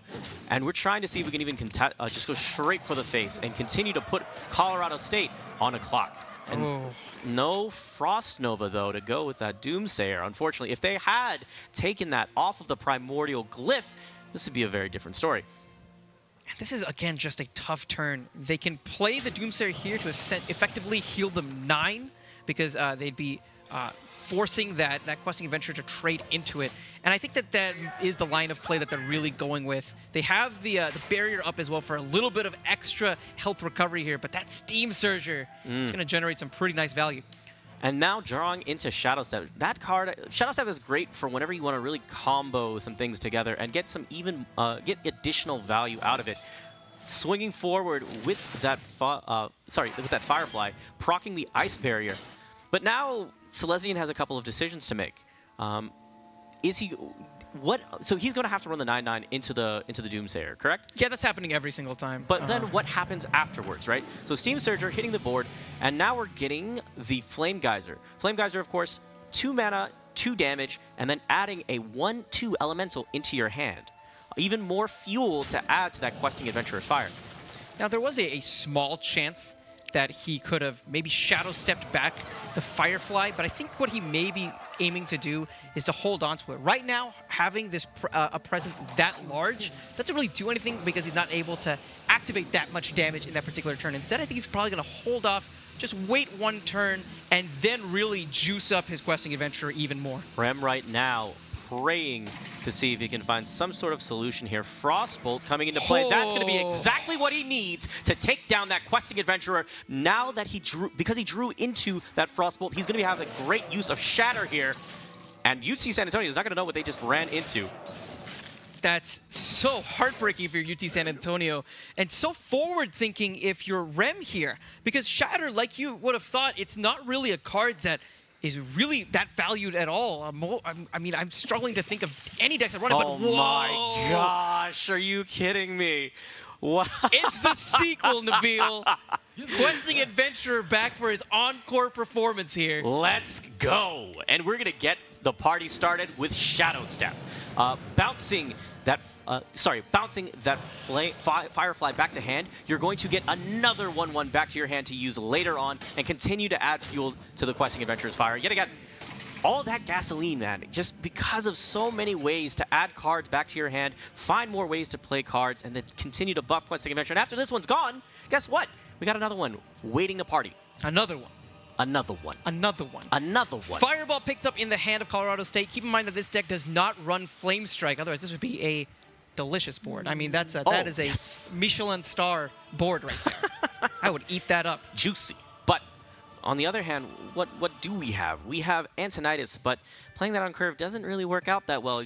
Particularly, you want to get value with it. You want to make sure you play it with another spell. So now Colorado State is eyeballing a couple of different solutions here, right? And it's, again, the fact that Questing Adventurer, even if it's not hitting face, it's soaking up the win condition that is critical for this Freeze Mage. Yeah, we keep talking about that fire, that burn that you need in order to finish off your opponent as Freeze Mage. And when you have to commit it to minions, it really deviates from the game plan that you have in mind. It looks like he's actually going to do it. He's thinking about using Antonitis, the 5/7 body, to trade with the Lesbian's board. I actually like this play. They're recognizing that the way that they win this game is strictly through burn. They have the Ice Block in order to stall out if they need to, and they have quite a bit of damage in their hand as well. Alex draws it to reduce the health to 15 if it gets to that point. The Fireball and the Pyroblast to follow all of that up. But now we're seeing Selesnyan trying to use this burn and also at the same time building up his Questing Adventurers. He has, he has an Eviscerate in hand, and then he's going to be able to drop that down and then trade in one of the Fire Elementals just to make sure that we remove my man Tony. Or he could just Flame Geyser. Yeah, that's definitely an option as well. Instead, he's going to hold on using that tool. He might even point that to face if he wants to be extra aggressive here. Yeah, he definitely has the options available. That really, right now, UT San Antonio is sitting pretty. There's no... out of this, you would have already seen a Doomsayer or a Frost Nova or any of these other traditional solutions that we see for dealing with the board already. And just like that, we are putting Rem on a clock. He needs the solution right now. He's going to use Ice Block to sustain for another turn. That Doomsayer might be too little, too late. Yeah, very much so. I think that this just might be all but wrapped up. There is, of course, that other Ice Block. They do have that additional bit of stall. So I'm thinking right now, maybe the objective, the rate of play that you want to go by is committing fully to that burn. Of course, I think the one thing is clear in this set. These rogues, they love big boards and they cannot lie. Oh, dude, these questing adventures have just been partying out of control. These guys have been building up so fast. And really, it was Shadow Step and all these cards that are creating extra tokens into their hands. Those Fireflies, so important. They definitely contributed so much to the questing adventurer's good time. And you can see Colorado State huddling around Rem. They're asking the ever-pivotal question, how do we win from here? Yeah. Arcane Giant, it's going to be more bad news coming through. Bad news bears, man. This is it. Now, was there a chance because you had that Ice Block and because they went so wide on the board, you actually just held on to the Doomsayer, waited for, say, a Frost Nova to come in? Maybe. I think that you would have enough mana to play around with, right? Because Frost Nova is 3, you have Doomsayer, which is 2, and then you would have Ice Block, which is another 3. Yeah, there definitely is a chance there, but Fan of Knives coming out, getting the additional card draw, drawing it's a cold like Oracle. Yeah, I don't know. I think that now is the time that you don't need extra card draw. You just need to chill. You have the damage. Just wait. I think that they're good. They don't even need to develop the Giant there. They know that this represents way too much damage to handle. We will be seeing the Ice Block, and Medivh Valet actually makes this a bit interesting. They can aim that towards face if they want to, but I just think that the time has all but run out for Colorado State. I mean, how much longer can they actually stall this game out, Nabil? Yeah. Okay, so let's play devil's advocate and figure out kind of where we could go from here, right? So say we do Ice Block and then we do Medivh Valet. You try to contest something, but you're not removing that much damage from the board. Ice Block really is just stalling here, but what are you stalling for? Is there anything that you think of that could potentially pull Colorado State out of this situation? I think you're hoping that on the other side of UT San Antonio, they suffer massive hand cramps. They're not able to execute. With Baloop saying, I bet you wish that you had a major like mine on the other side to fix those hands right now. Yeah, fixing all those StarCraft players and Melee players. Anyway, we're going to get into Medivh Valet after the Ice Block, reducing the damage, stalling for another turn, dropping down Fireball here to see if he can remove a bit more damage, taking out that 9-9 from UT San Antonio, and they're going to draw into another Giant here. It just seems like everything's going in Selesnyan's favor. Yeah, very much so, and no elements of stall remaining. We see the Pyroblast and the Alexstrasza that are just so heavy-handed. You can't put them together if for some reason you're able to discover another Ice Block here. Yeah. And I think that this may be just when we call it here. Colorado State, they're going to be going down in this, and man, just in such a reversing fashion of the game that they just previously won. Yeah, that's going to be able to do it. Drawing into Loot Hoarder. Colorado State, they're good. I think they're just going to drop down the Loot Hoarder, ping that, look for another solution. They're not giving up hope. I definitely can praise these guys for that. Always playing to their outs. Ooh, Primordial Glyph, the new addition. Drawing into Frostbolt, getting that for 0, and going to take it straight to the face. At least you go out in style, my friends. You got to fall on your own sword sometimes. Yeah, great job, though. It's honorable. Great job to our buddies Don't from Texas. try that at home, kids. Do not recommend it. Shout What out. a set so far. And, you know, it's interesting to see that these Miracle decks, while being rather different in many ways, Yes. had similar outcomes through different engines. For the Miracle Rogue on the side of Colorado, it was the Giant Fiesta. And on the other end, we saw the threats being developed early on with the Questing Adventurer, and they just did not stop from that point. Yeah, you're absolutely right. And it was really a lot of using those elementals to their advantage, getting a lot of power by simply pulling more things back to your hands and dropping them again and just pulling them back up again and continuing to fuel the Questing Adventurer to just have those fantastic results. So set 2 going in the favor of Selesnya and UT San Antonio now on double match point. Man, that's fun to say. That is so much fun to say. If they win another game here, they're going to be climbing on to semifinals and grabbing an even larger chunk of that massive $160,000 scholarship prize pool. You're absolutely right, Justin. We're going to go to set 1, game 3. So UT San Antonio is going to be taking on Colorado State, and Colorado State has been struggling to find their footing again, and now their backs are to the wall. Yeah, this is the do or die mode. Yes. You are forced from this moment onwards, if you're Colorado, to play perfectly without making a single mistake for the remainder of this match. And when you're down like this, when your back is to the wall, touching on the aspects of momentum, that can be one of the most difficult things. I know the folks at home are thinking, you know, it's so easy. I can sit at my couch and figure out what to do from here. But it's a completely different feeling whenever you're on that stage for the first time and you see all of those eyes from all the community peering down on you, both in person and online. Yeah. It can really get to you. And I think it's going to speak a lot for Colorado if they're able to climb back from this particular deficit. Yeah, tournament nerves are definitely a thing that you have to overcome. It's really tough when you're playing for not only, you know, so much scholarship money, but for your teammates. You know, your friends at home, your family, all your friends that have been looking on to you, having high expectations. You don't want to let anybody down. It's very tough to perform under pressure, but let's see who's going to rise to the challenge. We're going to be getting into our next game here. UT San Antonio, Colorado State, Warrior against Warlock. This is do or die mode for Colorado State, and what a deck they have to face off against, squaring off against this Pirate Warrior. On one hand, you do see a couple of ways where the handlock can maybe get back onto the board, but the loss of Reno Jackson means that that damage is just going to be sticking around for so long whenever San Antonio starts swinging face. Yeah, and when you look though at Colorado State, they're using a board they're using a deck that's gonna have a lot of taunts, right? They're about protecting themselves, turtling up, but then also having some interesting results. The big thing that you want to do against particularly Pirate Warrior is make sure that you make them run out of gas, particularly because once you do that, they run out of options. When you lose that hand health and you lose those options, you're going to fall short around turn 5, turn 6. But with the taunts that we're seeing that are going to be coming out of Rev, those are going to be the answers that Colorado State is going to use to really protect themselves from the onslaught of the Pirates. Yeah, they got to build a wall and make sure that UT San Antonio pays for it. That's the name of the game here. And it's going to be really difficult to do. I think they do have some pretty big threats. If I remember correctly, Ancient Watcher and Humongous Razor Leaf are present in this deck. So those can definitely be nice activators for cards like Sun Fury Protector. Yeah, absolutely. You want to make sure you put those walls up pretty early, too, whenever you get a chance. Fiery War Axe coming out on curve. And face is going to be the place. Yeah, there's nowhere else to go. With Warlock, again, you're essentially trading resources like your life in order to build advantages.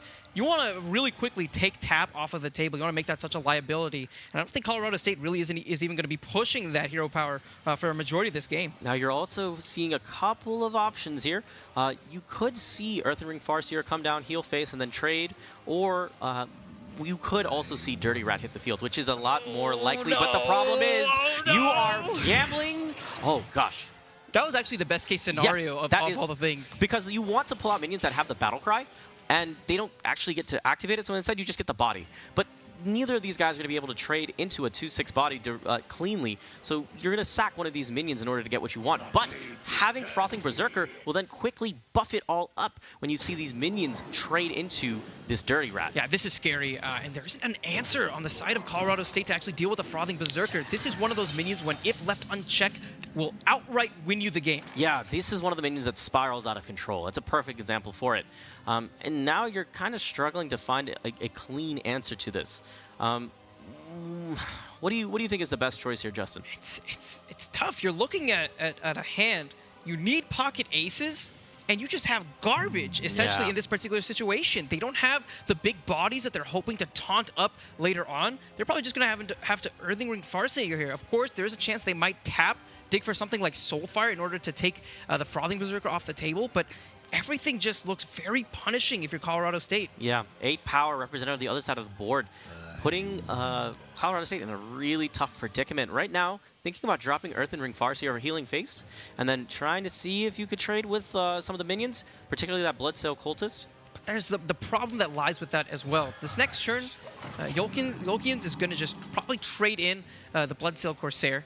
He's going to take that threat off of the board, and then he's just going to buff up his Frothing Berserker. But that pickup of Fiery War Axe just might say otherwise. Suddenly, he might not even have to lose anything.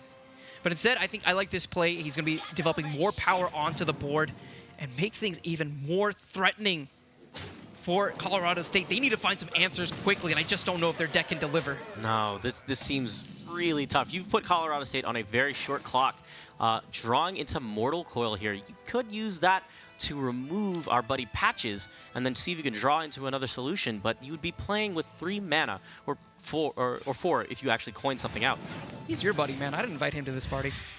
Should have left that guy at home. Yeah, please. Tough spot. Do you tap here? I think that you just more than likely actually might have to. And to dig for the Soulfire. Because at this point, especially when you're looking at what's on the board and what could be in the hand of UTSA, it just might be game, set, match. And counting up the damage, oh my, it's so close. They're actually 1 point of damage away from striking lethal if they equip that Arcanite Reaper. They can go and do that right now if they want to prevent from Colorado State from being able to use tap at all. But I think that here the priority might just be to clear off the minion. That way we won't be seeing any taunts coming up. Yeah, playing it safe. And then securing. It's the guaranteed damage versus the potential lethal, right? That's kind of a great way of looking at it. But now, going straight to face and telling Rev, do you have the answer? Do you have what it takes to win this game? And they don't. There's nothing available in this hand that would say otherwise. That's Bellbringer picked up a little too early. Faceless Shambler, it's not going to soak up nearly enough damage. There's no way to heal, and Colorado State taps out and ends up biting the dust. UTSA definitely surprising a lot of folks as they end up sweeping that series. That is awesome to see, and a fantastic story. Think about it. These guys, our Texas homies, they've come in here saying, you guys are playing it safe. You're running with net decks. You're playing according to what the meta is currently dictating. But we're thinking ahead. We're thinking progressively. We're trying to find innovative ideas and see if we can answer what currently already exists. And I think the latter half of that particular set really showcased that they can play both sides of that coin too. When they need to play a more standard deck, they know how to pilot those perfectly, and I think those wonky decks are a bit of the wild card, the flair factor that could actually propel them to go the distance in this tournament. I love the thought of these guys that are being so rebellious, these guys who can also play solid too.